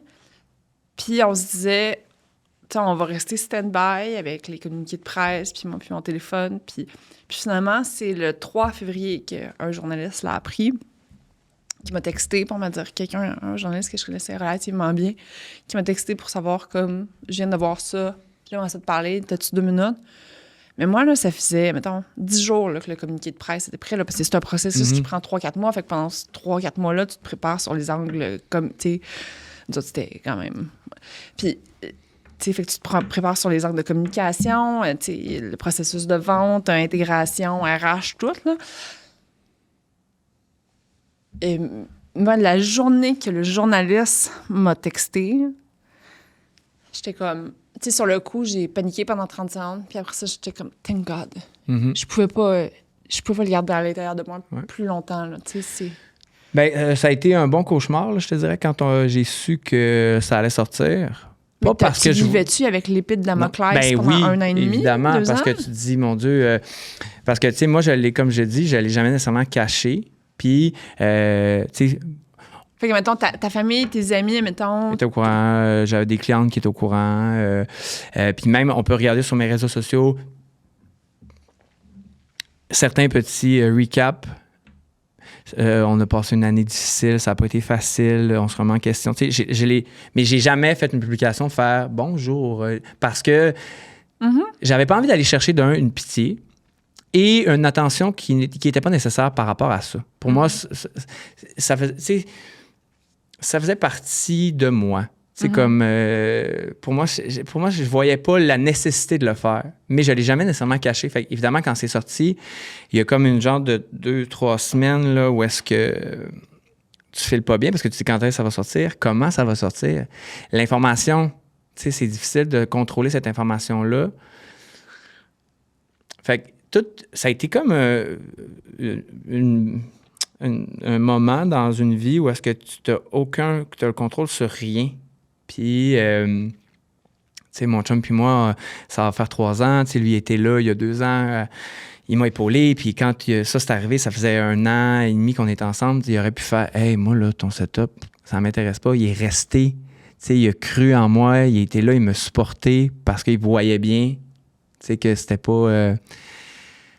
Fait que quand ça arrive après ça, tu te dis, mon Dieu, comment tout ça va sortir? T'sais. Puis même encore aujourd'hui, d'en parler, tu te dis, je l'assume, je suis très assumé dans ce que je dis, mais après ça, c'est déformé, c'est pris d'une certaine façon. Oh, il a dit ça parce que ça veut dire ça. Je l'assume. Qu'est-ce que vous voulez de plus? Je l'assume. Je suis très assumé parce que je sais que j'ai été naïf, puis c'est une erreur que j'ai faite, puis je peux te le jurer qu'aujourd'hui, là, mes DS, sont payés le 13, sont pas payés le 15. Puis je sais exactement quel montant mettre, puis je sais exactement quand le montant, je sais que le montant est dans le compte. Tu sais, on apprend tellement là-dedans, mais c'est plate parce qu'après ça, ben, tu l'apprends, mais un peu avec l'œil que tout le monde te regarde. Tu sais, fait que ça a été tough, mais après ça, moi, j'ai été 2 ans. Encore là, l'idée là-dedans, c'était, je veux que le salon reste ouvert. Je veux que les gens qui m'ont fait confiance aient encore une job. Fait que j'ai été très chanceux parce qu'on a été capable de racheter les actifs. On a été capable de bien faire les choses pour que ça se passe bien, pour remettre une structure en place que pour moi, que personne n'était impacté. Fait que d'où, là, maintenant que tout le monde est à location de chaise. Puis, dès le jour 1, j'ai dit, vous louez votre chaise, vous êtes maintenant responsable de votre propre entreprise, mais on garde l'esprit d'équipe, on garde de l'énergie. On se fait des meetings à tous les mois, puis je les remercie d'être encore là, puis je les remercie d'embarquer dans... de faire, on va y faire encore confiance malgré tout. Même malgré que ça... On a eu la première année n'a pas été facile parce que tu te dis, mon Dieu, j'ai déçu tellement de gens. J'ai tellement... Christ que j'ai mal fait ça. T'sais. Fait que tu marches un peu avec cette déception. Chaque jour, tu rentres puis tu te dis, hey, cette personne-là, elle me trouve ordinaire, puis elle me trouve tout croche, puis elle a raison. Puis ces gens-là, ça leur a coûté des sous? Ben non, puis c'est ça aussi qui est arrivé. C'est quand je parlais de désinformation, on peut penser que tout le monde s'est fait courir après par Revenu Québec, mais c'est pas le cas. Pourquoi tu dis que tu les as déçus dans ce cas-là? Ben parce qu'eux, ils me faisaient confiance sur une sécurité qu'eux, il y avait. Sur une structure d'entreprise qui était supposée fonctionner. Puis du jour au lendemain, je leur dis, ben là, malheureusement, je te mets une case avec une clé, puis il faut que tu t'ajoutes un inventaire, puis tu me dois un loyer, puis c'est moi qui te dois de l'argent, puis on doit remettre une structure. Puis, tu sais, moi, j'ai longtemps été, tu sais, j'aime que les gens m'aiment, évidemment. J'aime que ma gang soit bien. Tu sais, fait que du jour au lendemain, t'enlèves tout, puis on va au strict minimum, puis on essaye de... On patch, puis tu sais, fait que... Évidemment, j'en ai perdu parce que ça faisait pas l'affaire à tout le monde, puis c'est bien correct, puis je les remercie d'avoir été là. Mais ceux qui sont restés, tu te dis, ben c'est pour eux que je me lève le matin, puis c'est pour eux que je continue, puis que je me bats, puis qu'on trouve des solutions, puis qu'on va s'en sortir. Puis encore aujourd'hui, ben tu sais, il y en a 2 qui sont partis, puis les autres sont encore là. Fait que tu te dis, mon Dieu, j'ai pas si mal fait ça que ça, finalement. T'sais. Fait que tu te dis, mon Dieu, tu te dis juste... Je vais faire mieux, je te le jure, la prochaine fois. Là. Je vais m'arranger pour bien faire ça, pour qu'à la fin, tout le monde fasse « Ah, ben crime, on a bien fait de rester. » C'est drôle parce que la semaine passée, ma comptable, parce que la comptable qui m'avait dit que j'allais faire faillite, c'est encore ma comptable. La boutique en ligne, elle a fermé, mais c'est encore resté ma comptable. Puis la semaine passée, elle me disait hey, « Marcus, as-tu un petit temps pour un appel? » Puis là, j'étais comme « Oh non. » Bon, ça repart. Faut dire qu'on reste tout le temps un peu chaud sur... J'étais comme « Bon, ça repart. » Qu'est-ce qu'elle va me dire? J'étais comme « Ben oui, là, on va régler ça maintenant, tu sais. » Fait qu'elle me disait « OK, oui, telle affaire. » Puis là, bon, telle affaire. Je suis comme « Oui. » Fait que là, j'explique le dossier, j'explique l'affaire. Fait que OK, parfait. Elle dit hey, « Je voulais juste te dire, j'ai comme... » Parce que c'est ma comptable, mais là, elle, c'est comme quelqu'un qui s'occupe de mon dossier dans cette compagnie-là. Puis elle me disait, hey, je voulais juste te dire, j'ai mis le nez dans tes affaires, nanana, puis hey, je suis vraiment fier de toi. Oh. Je suis comme, Lydia, ça fait 2 ans que j'attends que tu me dises ça. Ça fait 2 ans que j'attends que ça vienne de ta bouche. Puis tu fais, là, tu me fais vraiment plaisir. Parce que ça veut dire que le chemin que j'ai pris, tu sais, tu as le droit de tomber dans la vie. Mais arrange-toi pas pour prendre le même chemin qu'une fois que tu es tombé. Tu reprends l'autre bord. Fait que je me suis dit, j'ai pris le bon bord, tu sais. Pourquoi tu voulais que ce soit elle qui te le dise? Parce que c'est elle qui m'avait dit, je suis désolé, là, mais tu vas faire faillite. Puis moi, j'avais dit, je ne répéterai pas ce que j'avais dit, mais j'avais pas été vraiment doux dans mes propos. Puis j'avais dit Mon Dieu, non. Là, je veux savoir. Ben non, mais je l'avais vraiment traité comme... Elle, j'étais comme, tu viens d'arriver, tu comprends pas, puis tu comprends rien, puis j'avais raccroché, puis j'avais dit à Virginie, mon adjointe, j'étais comme, non, elle, là, non. Cancel. Prison. Conne, là, je veux rien savoir, puis genre, non, elle nous dira pas ça, voyons donc, puis on va... Tu sais, ben... Elle avait raison, tu sais, elle a vu encore là, mais elle a vu ça, mais elle est restée. Ouais. Elle m'a aidé à refaire cette structure-là, tu sais. Puis d'un autre côté, tu sais, que, mettons que moi, je te dis ça comme félicitations, je les vois pas, tes états financiers. Non, c'est ça, exact. C'est comme la seule personne. C'était bien beau me dire, hey, félicitations, c'est le fun, t'es encore là, puis tu réussis, ben mon Dieu, merci, mais cette personne-là, elle a vu quelque chose, là. Puis là, elle voit que, tu sais, les 2 années d'effort. Fait que je te dirais que sais, l'article a sorti, mais au final, pour moi, c'est du vent. Parce que, puis après ça, bon, évidemment... Ben, c'est parce que ça a bien été accueilli. Oui, mais tu sais, j'ai eu... Ouais. Il y a eu quelques... mais encore là, ça fait partie de ça, tu sais. Puis là, encore là, aujourd'hui, tu viens puis tu te dis, bon, de quelle façon ça va être perçu, puis bon, qu'est-ce qu'on va dire par rapport à ça? Fait que là, bon, tu te dis, ça vaut vraiment la peine que je vais me mettre là-dedans? Mais d'un autre côté, ça, tous les gens qui travaillaient le sont encore. On travaille, ça va bien, le salon va bien. On a mis une structure en place qui sécurise les coiffeurs, qui me sécurise. Mais tu sais, il y a aussi une affaire, c'est que, puis j'en parlais avec un de mes meilleurs amis la semaine passée. Nous, on se souvenait, puis c'est un ami que j'ai depuis toujours. Puis c'est mon ami Gab, qui écoute fidèle auditeur du podcast. Salut Gab. Puis Gab et son associé Frank, qui écoute aussi fidèle auditeur du podcast. Mais les deux boys, ils ont eu une business d'entrepreneuriat général, entrepreneur général, quand on avait comme 23, 24 ans, je pense. Peut-être, moi, en tout cas, on était tout à l'université. Puis il y avait des dettes, puis des dettes. Puis tu sais, obviously, t'as 25 ans, t'as une business. Là. Ça va pas être tout squeaky clean, mettons. Et un jour, ils ont fait faillite. Mais nous autres, là, c'était tellement gros dans notre tête, là. Tu sais, avec l'expérience qui rentre, avec, bon, on a vu plusieurs gens tu sais, on a vu des gens se lancer en affaires, on a vu des gens sortir du monde des affaires. Fait qu'il y a comme... j'ai comme l'impression, je veux pas dire qu'il y a comme une désensibilisation. Surtout, tu sais, moi, quand je suis rentrée dans ce processus-là, c'est quelque chose qui existait absolument pas dans ma réalité auparavant, à part peut-être l'épisode de Gab. Puis, tu sais, j'en ai vu quelques-unes. Mettons, Caroline Néron, tu sais. Mais c'était pas quelque chose quand même qui faisait t'entendre ma partie. Mais moi, je me souviens, là, puis j'en parlais avec Gab il y a pas longtemps. Il me disait, si tu savais le shame que, tu sais, puis il avait pas peur que ça sorte dans les médias, tu sais, il y avait 3 personnes, tu sais, comme on avait 43 amis en tout et partout, là.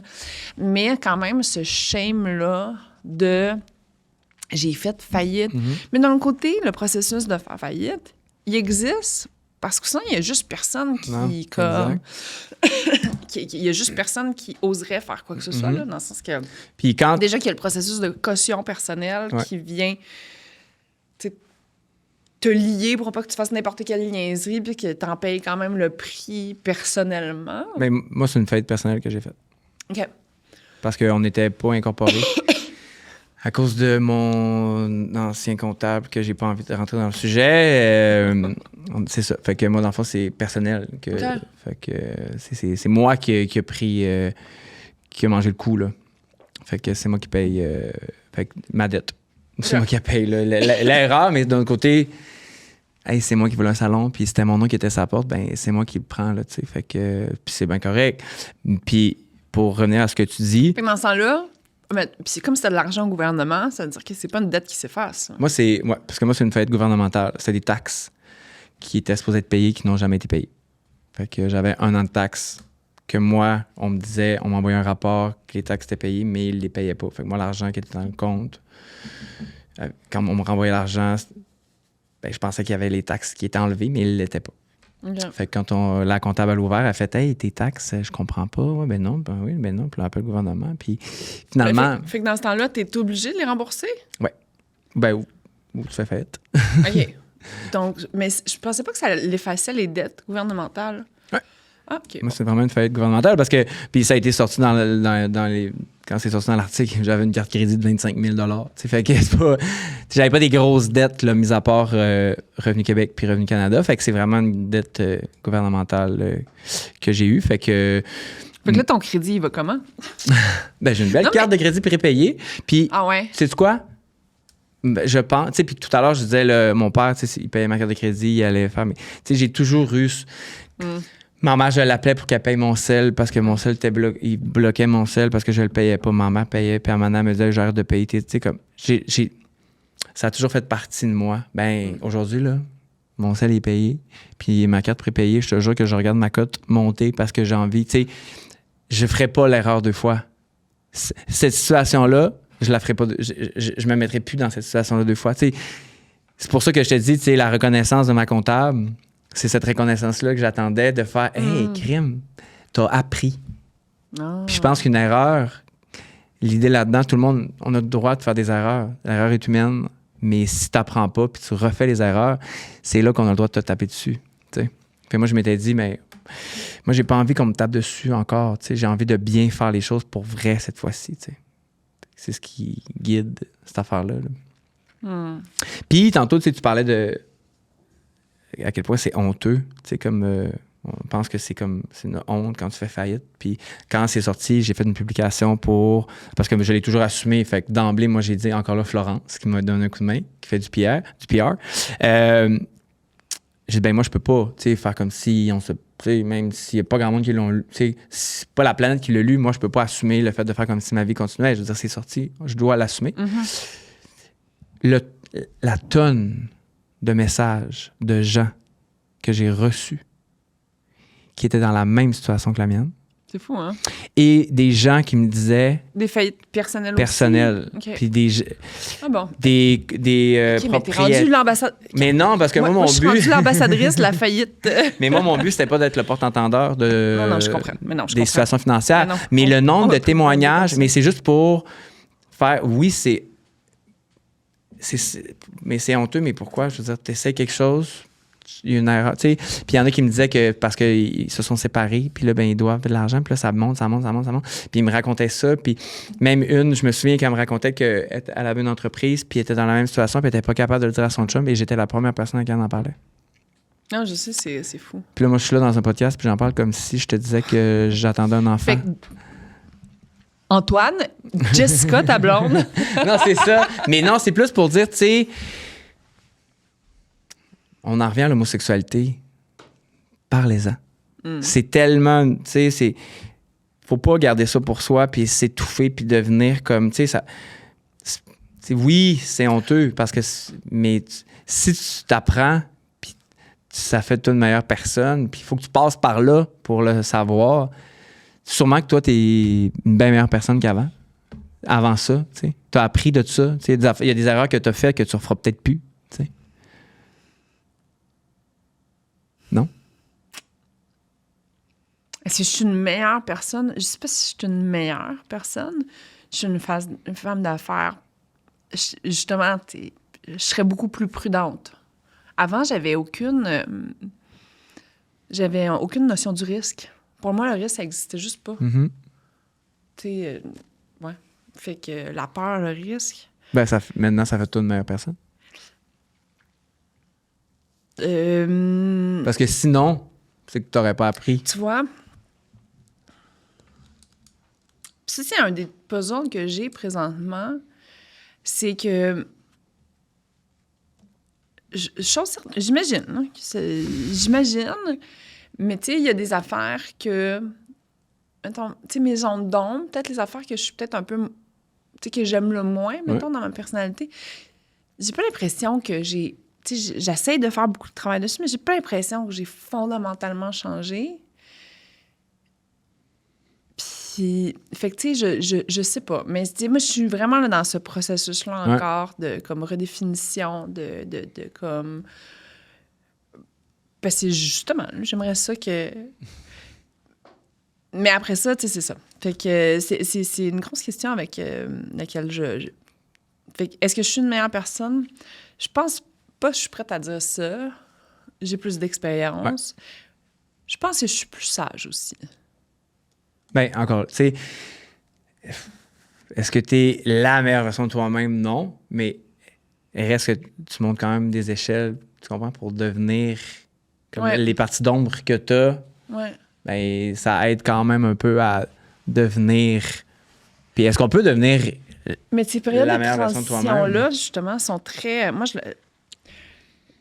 dans les derniers mois, je l'ai vécu de manière très insécurisante. Puis là, on dirait que depuis peut-être un mois, j'essaie de me dire... Je sais pas qu'est-ce qui se trouve encore l'autre bord de cette période-là, mais j'ai comme le goût de plus enjoy the ride, au moins. D'arrêter de, comme... La pine dans la planche. Ouais, mais non, mais en fait... d'arrêter de... Moi, c'est ça. De vouloir, comme, tout contrôler, puis de, comme... Tout faire. Ouais. Fait que là, je suis comme... C'est une belle période dans ma vie. J'ai mon projet, puis j'ai du temps de développement personnel. Je pense que ça fait que tu as envie d'être une meilleure personne. Ouais. Parce qu'avant, tu l'avais peut-être pas, ça. Puis moi, quand... Je suis plus consciencieuse. Je suis plus... Consciente? Non, consciencieuse. Je sais pas si c'est un mot, mais envers les gens, par exemple. Oui, je comprends. Quand j'essaie de m'adapter un petit peu plus rapidement, je suis une fille, je peux débarquer chez vous comme... Je peux être un chien dans un jeu de cartes, vraiment. Je comprends. Puis avant, je l'assumais, puis c'était comme ça. Puis là, quand j'ai ces périodes-là, on dirait que là, j'essaie de comme... OK, non, c'est vrai, tu sais. Comme... Tu peux être la même version de toi-même, mais être un petit peu plus délicate dans ton approche. Une meilleure personne, ouais. Quand avant ça, mais même avant, tu sais, moi, j'aimais... Je disais oui à tout, je faisais oui, je voulais être partout, je voulais qu'on m'aime, je voulais être à tous les événements, je voulais avoir le meilleur salon, le plus gros salon, les plus beaux cheveux. Puis tout ça, me rend compte qu'aujourd'hui, puis je pense qu'aussi, j'arrive à une période dans ma vie, tu sais, j'ai 36 ans, puis tu sais, j'ai mon chum depuis bientôt, ça va faire 3 ans. Ça me tente plus. Tu sais, tout ça, là, tu sais, tout le besoin de tout faire vite, tout. Et moi, là, je suis vraiment bien chez nous avec mon chum. Ouais. Puis les projets à 2, puis les projets comme... Tu sais, avant, moi, là, j'étais comme... Je comptais pas les heures, puis je voulais le plus gros salon, puis ma carrière était la plus importante. Ben, des fois, maintenant, je dis non à des contrats pour mon bien-être personnel, pour ma santé mentale, pour... je vais prioriser beaucoup plus le salon que je le priorisais avant. Tu sais, maintenant, je vais faire « Hey, non, je pense que j'ai besoin d'être au salon. Ma gang a besoin que je sois là. » Tu sais, j'ai besoin... Il y a une couple de trucs que Véro a fait que je fais comme « Ah non, on va prendre un autre coiffeur pour celui-là. » Comment tu peux faire ça? Oui, bien, dans le fond, comme Marie-Lou puis Véro, tu sais, on y a un coiffeur que quand moi, je peux pas, ben il y a ce coiffeur-là, Andrew, qui est excellent, très gentil. Oui, je comprends. Tu sais, Marie-Lou, des fois, elle me dit, je vais prendre Andrew. C'est sûr que là, je t'ai convaincue de venir au podcast avec une invitation pour un party de la F1 après. Mais non, mais tu sais, je veux dire, je viens quand même. Tu sais, je viens. Là, c'est la F1. Oui, non, mais même, tu sais, je viens quand même souvent, là, tu sais, dans le sens où j'étais ici lundi pour le travail, je reviens mardi prochain pour le travail. Et je viens parce que demain, je fais quand même des cheveux à Montréal. Tu sais, je serais pas venu aller-retour pour. Tu sais, je veux dire, quand tu me dis ça jeudi, j'étais vraiment parfait, je dois être là le vendredi, ça tombe bien. Tu sais, maintenant, je choisis les moments pour justement, comme je viens bien. J'en fais encore, évidemment, mais. Il y a certaines affaires que je laisse passer parce que je sens que c'est plus important que je sois au salon. T'sais. Ce que je faisais pas avant. Au salon, puis dans ton chez vous. Puis dans mon chez nous. Moi, j'ai envie d'avoir une relation, une vraie...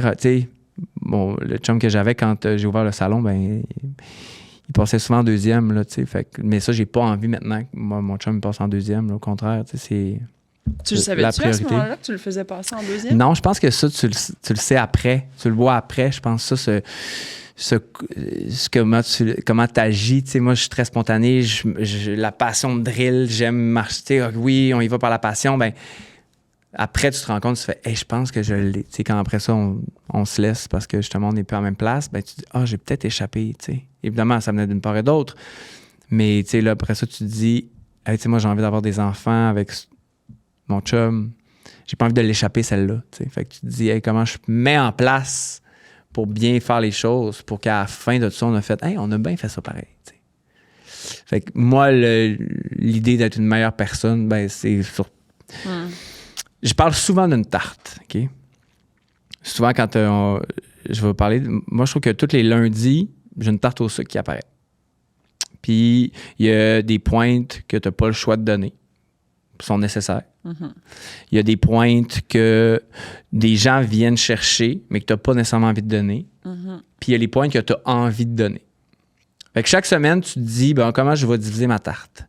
Puis à un moment donné, je parlais de ça, puis il y a quelqu'un, je disais ça dans un événement de coiffure, puis je parlais de ça, à quel point des fois, la clientèle, c'est important de garder des pointes de tarte pour eux, pour pas nécessairement avoir l'air d'un coiffeur blasé.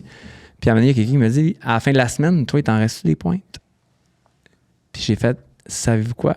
Moi, l'idée là-dedans, c'est d'être capable de donner des pointes à tout le monde. Mais aujourd'hui, à la fin de ma semaine, il me reste des pointes. Mais, admettons, ça veut dire quoi? Mettons, c'est drôle, puis c'est un concept que pas l'histoire des pointes de tarte, là, mais mettons, pour un coiffeur qui donne des pointes de tarte, ça veut dire que, mettons, c'est s'ouvrir, entertain ses clients. Mettons, dans une semaine, il y a des pointes que j'ai envie de donner comme celle qui est à les coiffeurs avec lesquels je travaille. Mes collègues, moi, ils ont une pointe importante. Ouais. Chaque semaine, j'ai une pointe qui leur sont consacrées. Il y a une pointe à, exemple, Véro, Marie-Lou. Dans la semaine, je sais que eux, il faut que je me garde de l'énergie pour être à mon meilleur à 100%. Puis il y a des pointes que, on n'a pas le choix de donner sur des affaires que, tu n'as pas le choix de faire. Puis il y a des points, des fois, que, mettons, une cliente qui vient, qui gruge de l'énergie, puis t'es comme, hey, elle a pris une pointe, là, puis elle n'était pas nécessaire. Ou une journée, ou un événement que t'es allé, puis que ça te tentait pas d'aller, mais que t'es allé en te disant, je vais y aller. Cette pointe-là, tu te dis, hey, j'aurais pu la garder pour la donner à quelqu'un d'autre. Puis de plus en plus, moi, il y a des pointes qui sont tellement importantes à donner à mon chum. Mais à la fin de la semaine, j'ai envie de me garder des pointes pour faire ce que moi, j'ai envie de faire. Comme aujourd'hui, c'est une de mes pointes. J'avais envie de venir ici, j'avais envie qu'on jase, j'avais envie qu'on le fasse. J'écoutais tes podcasts, je trouvais ça intéressant. Je trouve que les invités que tu as sont intéressants. Je trouve que tu apprends à devenir une meilleure personne en écoutant l'histoire des autres. Fait que j'avais envie de le faire. C'est une pointe ça que j'ai donnée aujourd'hui. T'sais. Mais c'est à la fin de la semaine, mais il m'en reste plus de pointe. Je peux pas être là à te jaser. T'sais. Fait que pour moi, c'est important de bien répartir ma tarte à toutes les semaines parce que je trouve que c'est là l'équilibre. Fait que je dirais que cette transition-là m'a servi à ça, de bien répartir ma tarte pour être capable de bien faire les choses correctement. Pour pas tout faire puis rien faire. Tout bien faire. Je pense que tu as gagné un Guinness World Record de personne qui a nommé le mot pointe le plus souvent dans un épisode de balado. C'est ça que les gens ont faim en ce moment. Je pense que Mathilde, elle les comptait 17, 18, 19. On est rendu à 42, c'est parce que j'ai beaucoup de pointes à donner. C'est des petits morceaux. C'est une très grosse tarte. Ouais, parce que tantôt, tu me disais en plus que t'es pas un gars qui dort beaucoup, mais tu réussis quand même à garder une belle énergie. Moi, j'ai des amis qui me disent, Marcus, je sais pas comment tu fais. Je sais pas comment tu fais pour tout faire. Puis de tout le temps être là, comme à la bonne place, d'être la meilleure version de toi-même le plus possible. Tu sais, moi, je vais pouvoir... comme là, lundi matin, je faisais Marie-Lou. Lundi après-midi, j'avais un événement coiffure avec 200 personnes. Je faisais une démonstration l'après-midi. Redescends à Québec, travaille à Québec. Mercredi, remonte à Montréal pour faire ça. Après ça, le soir, t'as un souper. Puis là, tu reviens à Québec. C'est comme... Mais moi, ça, tout le monde sont comme, mon Dieu, je sais pas comment tu fais. Mais moi, ça me nourrit. Tu sais, j'ai pas besoin là, de me coucher à 9h, me lever à 9h. Là. Tu peux-tu être coiffeur et introverti? Je pense que non. Ben oui, évidemment. Oui, parce que moi, j'ai des coiffeuses au salon que eux, là, les réseaux sociaux, c'est non. Non, mais juste ça. Mais mettons, la batterie, tu sais... Ben oui, puis que, mettons, eux, là, ils vont rentrer à 10h, vont finir à 6h, vont faire leurs affaires. Ils prendront pas 4 clientes en même temps. Tu sais, eux, c'est leur moment, leur cliente à 6h. Après ça, ils s'en vont comme chercher les enfants, puis bon, petit souper. Puis, vendredi, on irait prendre un verre. Ouais, non, là, moi, j'ai ma semaine dans le corps, je viendrai pas. Tu sais, comme, il y en a des coiffeurs de même. Moi, j'ai une question à te poser que j'ai jamais osé à poser à un de mes coiffeurs. Vas-y. Est-ce que, si j'ai pas envie de jaser des fois, là... Tu sais, puis là, je parle pas avec mes réguliers, parce que moi, je vais chez Artoff avec Katia et Claude. Mais des fois, j'en ai des nouvelles. Des fois, j'ai pas envie de jaser. C'est-tu comme pas le fun pour vous autres pendant ce temps-là? Ben, c'est sûr que moi, je suis pas vraiment la bonne référence parce que je suis pas le plus jasant des coiffeurs. Si j'ai des clientes qui écoutent en ce moment, ils vont rire parce que moi, je peux être 3 heures de temps avec ma cliente puis on s'est pas dit un mot. Puis je pense que les clientes qui viennent me voir aiment ça. C'est qu'ils se sentent pas obligés d'avoir une conversation ou d'entretenir un sujet. Moi, là, parler là, que Céline est rendue trop mec, puis qu'il fait pas beau, là, puis qu'il y a des feux, là, Non, je sais. Je suis pas quelqu'un de small talk. Par contre, tu t'en vas te marier, ton fils vient d'accoucher, tu me montres des photos, t'es comme... Moi, ça me drille. Mais c'est sûr qu'à un moment donné, on a fait un petit update, un petit catch-up de nos affaires. Ben moi, je travaille. J'ai besoin de me concentrer, j'ai besoin de faire mes affaires. Fait que souvent, après ça, on se fait notre petite mise à jour. Évidemment, il y a des clientes que tu affectionnes plus particulièrement parce que ça fait des années puis que leur garçon est rendu adolescent puis que finalement, sa fille, tu vas la coiffer, mais finalement, elle était aux couches. Comme, ça fait quand même quasiment 19 ans que je suis coiffeur. Fait que, non, 15 ans, mettons. Que je crois, 15, 17. Bref, peu importe. Reste que ça fait quand même un bon nombre d'années. Il y a des clientes que j'ai depuis un bon bout. Fait que, je les ai suivies. Il y a des clientes qu'on jase un petit peu plus, mais il y en a qu'on peut vraiment pas jaser. Puis moi, ça me dérange pas en tout. Bon, ben maintenant, je le sais. Mais des fois, c'est de le dire. Hein? Souvent, les nouvelles clientes, je vais leur dire « Hey, je suis pas le plus jaseux, mais tu voulais me parler, je suis là, on jase. » Comme... Tu peux faire « Ouais. Ou des fois, de le dire à ta coiffeuse, de faire « Hey, aujourd'hui, ça te dérange-tu? Comme j'ai une drôle de journée, je suis pas la plus jasante. » Non, je sais, mais c'est parce que, je suis très... j'aime ça jaser avec le monde. Justement, mais moi aussi, le small talk, j'ai beaucoup de misère. Mais j'avais juste... Je sais que je peux lui demander ou je peux le dire, mais je me disais, mon Dieu, je veux pas être non plus la cliente plate. Parce qu'elle est comme, bon, ben ça y est. C'est comme, bon, mais qu'est-ce que je vais faire pendant... Si elle en a eu 10 dans sa journée, là, ça la dérangera pas, je pense. Que ça va être sa pause. Je me demande si j'étais la seule personne au Québec qui se posait cette question. Non, c'est sûr que non. C'est sûr que non. Est-ce que tu en as fait des podcasts depuis? Je voulais pas. Je voulais pas parce que je voulais pas je voulais pas que les gens... J'avais pas envie de remuer ça. De ramener ce sujet-là. De pas... j'avais pas envie qu'on ramène ça. Puis j'ai pas envie d'être le porte-entendeur d'une faillite. Mm-hmm. Moi, ça, c'est arrivé. Je l'ai vécu du mieux que je pouvais. J'ai fait le mieux que je pouvais dans la situation. J'ai appris. Mais là, mon but en ce moment, c'est de faire mieux. Puis c'est d'offrir un environnement de travail dans le respect sain aux coiffeurs avec qui je travaille, dans le plaisir. Puis d'être une meilleure personne. Parce que comme on disait depuis le début, ce qui guide la conversation, c'est les transitions. Il faut que ça amène un escalier de plus. Sinon, à quoi bon? C'est à quoi bon de transitionner si tu redescends en bas? C'est l'idée là-dedans. Fait que non, j'en avais pas reparlé parce que j'aime pas me mettre revenir dans ces états-là. Mais, j'ai écouté le podcast justement avec Jean-Daniel Petit, qui est le copain à Chanel, qui est la styliste à Véro. Puis j'ai énormément d'admiration pour lui et pour toi. Pour les gens qui l'ont fait puis qui l'assument, qui en parlent ouvertement, qui osent dire, ben oui, j'ai fait des erreurs. Puis on apprend. Fait que ça m'inspire beaucoup. Mais il reste qu'à chaque fois, tu te dis, comment que ça va sortir? Puis même moi, comment je vais en parler, de quelle façon pour que les gens comprennent bien puis que ça soit pas mal perçu non plus. Fait que non, je suis très content de la conversation. J'ai trouvé ça le fun. Puis j'aime beaucoup l'idée que tout est une transition. Comme chaque moment difficile reste une transition d'un avant, d'un après. Mais le après, il n'est pas obligé d'être aussi tragique que l'espace de la transition. Oui. Mais je suis allée à London Business School il y a comme 3 semaines, 1 mois. J'aime ça, name dropper ça. Puis je suis allée faire un truc entrepreneuriat pendant 1 semaine. Et à ce moment-là, moi, je me disais vraiment...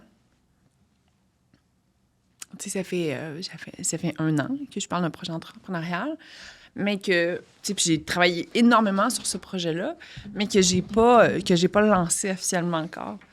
Et tu vois, toute la semaine, j'ai travaillé sur le projet d'affaires dans différentes classes. Et à la fin, le vendredi midi, le dernier cours qu'on a, mon groupe à moi, c'est un atelier sur les transitions. Et c'est une classe qui est majoritairement des CEO, des présidents d'entreprise, des entrepreneurs. Donc, la classe est orientée à notre public. Et il y en a beaucoup là-dedans, dont moi, qui sont dans des périodes de transition. Et là, à un moment donné, elle nous montre un graphique, là, puis c'est comme, tu sais, c'est ligne droite, spaghetti comme ça, puis après ça, ligne droite. Puis là, c'est marqué endings, messy middle, puis beginnings. Et te dire à quel point je suis partie à pleurer quand j'ai vu ce graphique-là. Puis j'ai l'impression que j'étais justement, là, tu sais, drette à quelque part dans le milieu du spaghetti. Mm-hmm. Puis après, il y avait un atelier qui était... il y avait un groupe de discussion. Fait qu'en fait, ce qu'elle est venue nous présenter, c'était un genre de framework sur... Quand on est dans une période de transition, c'est quoi les affaires qu'il faut faire? Puis j'ai trouvé ça drôle parce que ça fait 1 an et demi que je suis dans cette période-là. Ça fait 1 an que je suis dans cette période-là. Puis j'avais pas été capable d'identifier un framework. Et là, c'était prendre du temps pour soi, mais tu sais, vraiment, là, enjoy du temps. Puis d'expérimenter différentes choses.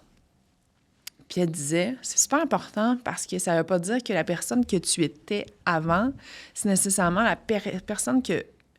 Tu sais, il y a des décisions que tu peux avoir prises dans ton passé, mais au final, durant cette période de transition-là, tu te rends compte que cette portion-là, ça ne te tente pas, c'est plus toi, exact. C'est pas ça. Puis il y a d'autres choses qui va être de l'autre côté. Fait qu'elle, elle disait, c'est super important que dans ces périodes-là, tu essayes plein de trucs, mais tu essaies de pas trop commit. Ouais. Tu sais, comme de prendre d'engagement à long terme, de faire des gros investissements, de prendre des grosses décisions. Puis quand elle parlait de période de transition, là, c'était pas juste une sortie d'une compagnie. Là, ça pouvait être une rupture amoureuse, ça pouvait être un deuil, ça pouvait être l'arrivée d'un enfant. Tu sais, vraiment, toutes ces périodes de grande transition, là, on est, en tant qu'adulte, là, je regardais un peu les statistiques, là, puis je sais pas comment l'expliquer, là, mais c'est... En tout cas, c'est 80% des adultes vivent des périodes de transition à tous les 3 ans. Mais je sais pas que les autres 20%, c'est plus moins. D'après moi, ils doivent pas essayer grand-chose. Là, c'est ça. Eux autres, c'est relax. Il y a 20% que eux autres... Ils sont pas stressés. Non, c'est ça. Et... fait que je me rendais compte à quel point c'est comme... Puis je faisais juste regarder dans mon entourage, j'ai tellement d'amis. Tu sais, j'ai une amie super proche de moi que sa mère est décédée l'année d'avant. Elle a pris une année sabbatique, quelqu'un qui est sorti d'une compagnie. Puis je me rendais compte que juste dans mon groupe d'amis, là, mettons de 10-12, là, qui se tient ensemble depuis... donc Gab fait partie, là, qu'on était 5 en transition, mais que c'était pas nécessairement la même chose. Fait qu'on les vivait pas ensemble, on les vivait individuellement chacun de nos bars, mais on avait tous un peu cette... Fait que, tu sais, je fais quoi maintenant que l'ancienne version de moi est morte? Ouais. Pas morte, mais... Non. Morte et enterrée. Mais je pense que quand tu sors du messy middle, tu sais, je pense que c'est là, tu te poses pas nécessairement des questions de faire, je fais quoi avec quand tu as réussi à démêler toutes ces affaires-là. Tu sais, quand tu as fait, justement, quand tu as pris du temps pour toi, quand tu as essayé des affaires. Elle disait même que ça pouvait prendre, puis tu sais, c'est vraiment une experte dans le sujet, là, elle a écrit plusieurs livres, puis... ça va prendre des années. Elle disait que ça pouvait prendre une période de transition, là, tu sais. En moyenne, c'était environ 2-3 ans. Ouais, je le crois. Parce que je te dirais que moi, là, je suis revenu à une période plus linéaire depuis quelques mois. Là. Ça fait 2 ans que j'ai fait ça. Fait que je te dirais que présentement, tu sais, je vais me coucher le soir, puis je vais bien dormir. Puis je vais rentrer travailler, puis je vais être bien. Parce que recul de peut-être il y a 6 mois, 1 an, je rentrais, là, puis j'avais même pas envie de venir travailler. Fait que je me disais, je comprends les coiffeurs, comment ils sont pas bien, parce que même moi, je suis pas bien. Ouais. Fait qu'après ça, c'est comme, une fois que tu démêles toutes tes affaires, puis là, je rentre, puis là, je suis comme, hey, ça se ressent que maintenant, ma période de transition est terminée, tu sais.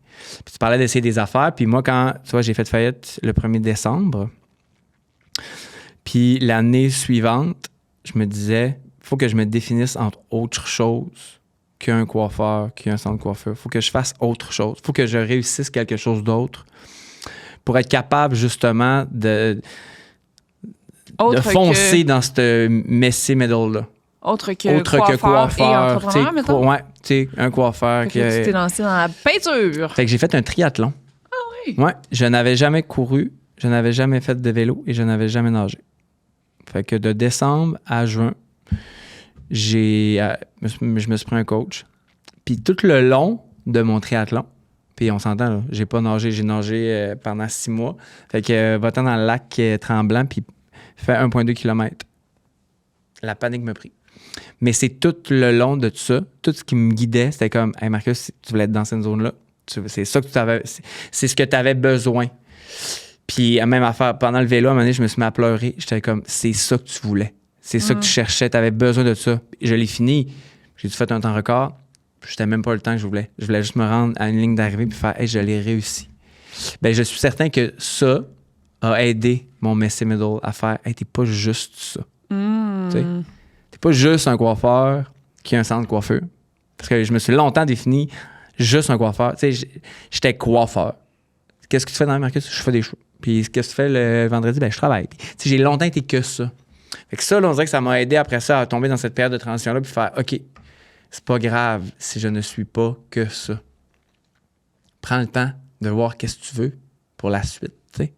Pour le reste, comment bien placer, tu sais. Fait que c'est pour ça que je le trouve hyper intéressant, tes statistiques puis ton mais amas. Les statistiques qui tiennent pas debout, là, mais... Non, mais, ben... Sûrement que oui, parce que, tu sais... Je suis sortie avec un actionnaire pendant 12 ans. Là. Il serait pas très fier de la statistique, je vais te le dire.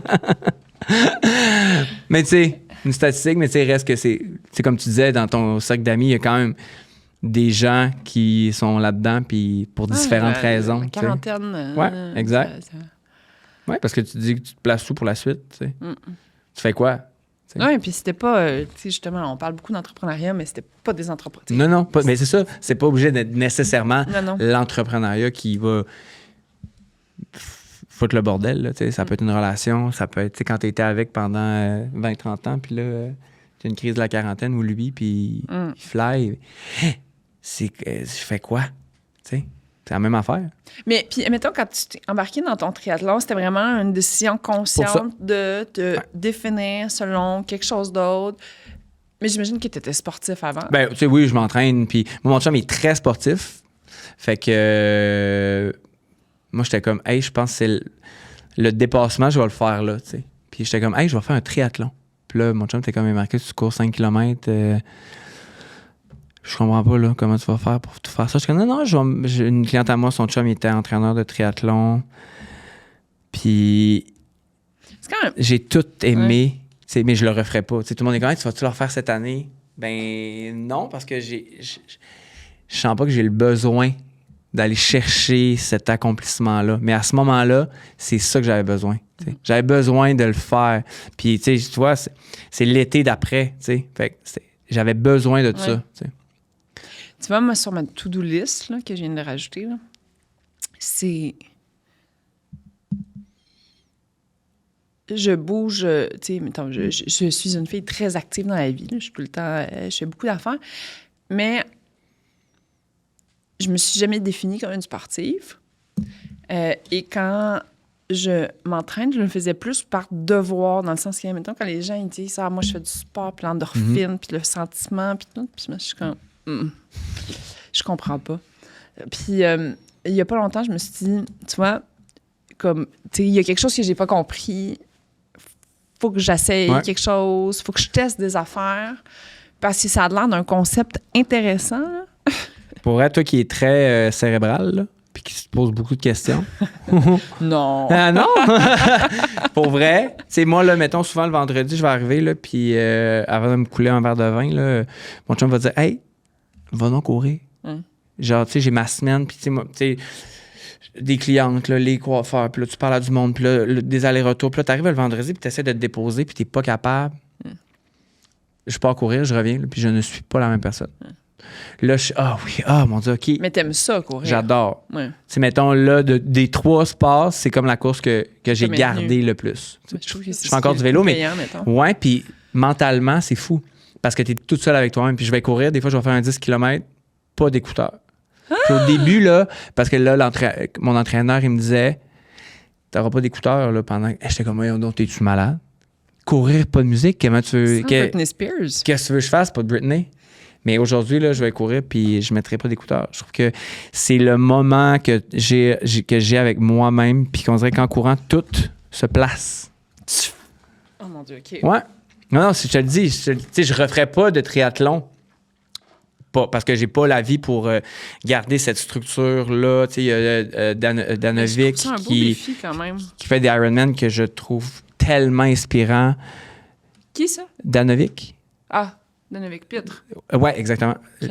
Lui qui a la compagnie Papy, là.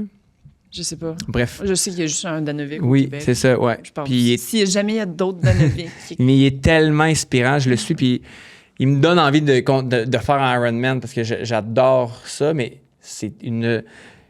Il faut tellement que tu aies Ouais. une structure d'entraînement Mais que mon moi, ex je peux en faisait pas. tout tu sais. le temps. Il était super bon, mais puis j'adorais l'ambiance. Tu sais, moi, en fait, moi, j'étais comme, oui, inscris-toi. Moi, j'étais le number one fan. Tu rentres dans l'eau, je suis là. J'ai Ouais. couru l'autre bord du lac, je suis là quand t'es ressorti. Le feeling là, que ça, Mais il y a crée. cette effervescence-là. Mais justement, moi, en tant que spectatrice, fait que si jamais il y a des gens qui veulent me louer en tant que spectatrice, j'offre mes T'es services. bonne. Mais oui. Mais en fait, le truc de courir sans écouteurs, je sais pas pourquoi on dirait que ça me donne comme le goût, même si on dirait mon pire cauchemar. De l'essayer. Ouais. Ah, essaye-le, je te dis. OK. Je te le jure. Tu sais, mettons, si tu commences à courir avec la musique pour être capable d'avoir un bon pace puis d'être capable d'être bien, puis à un moment donné, pars pas d'écouteurs, là, puis toutes tes idées se mettent en place. Moi, souvent, des fois, avant un meeting, le matin, je vais aller courir, puis là, on dirait que je me sens comme... OK. Tu sais, on dirait que j'ai été capable de placer mes idées. Tu sais, parce que je suis toute seule avec moi-même. Mm. J'aime beaucoup, beaucoup, beaucoup. Mais Marcus, sur ces belles paroles inspirantes de jogging, viens, allons prendre nos running shoes. Merci, je dis Merci vraiment. beaucoup d'être venu. Super de belles rencontres. Très content. Oui, moi, je Vraiment. suis contente de t'avoir rencontré. On a parlé de plein d'affaires, Ouais, mais toutes liées avec une transition puis ouais. qui est nécessaire. Ben, merci beaucoup d'être venu. Merci.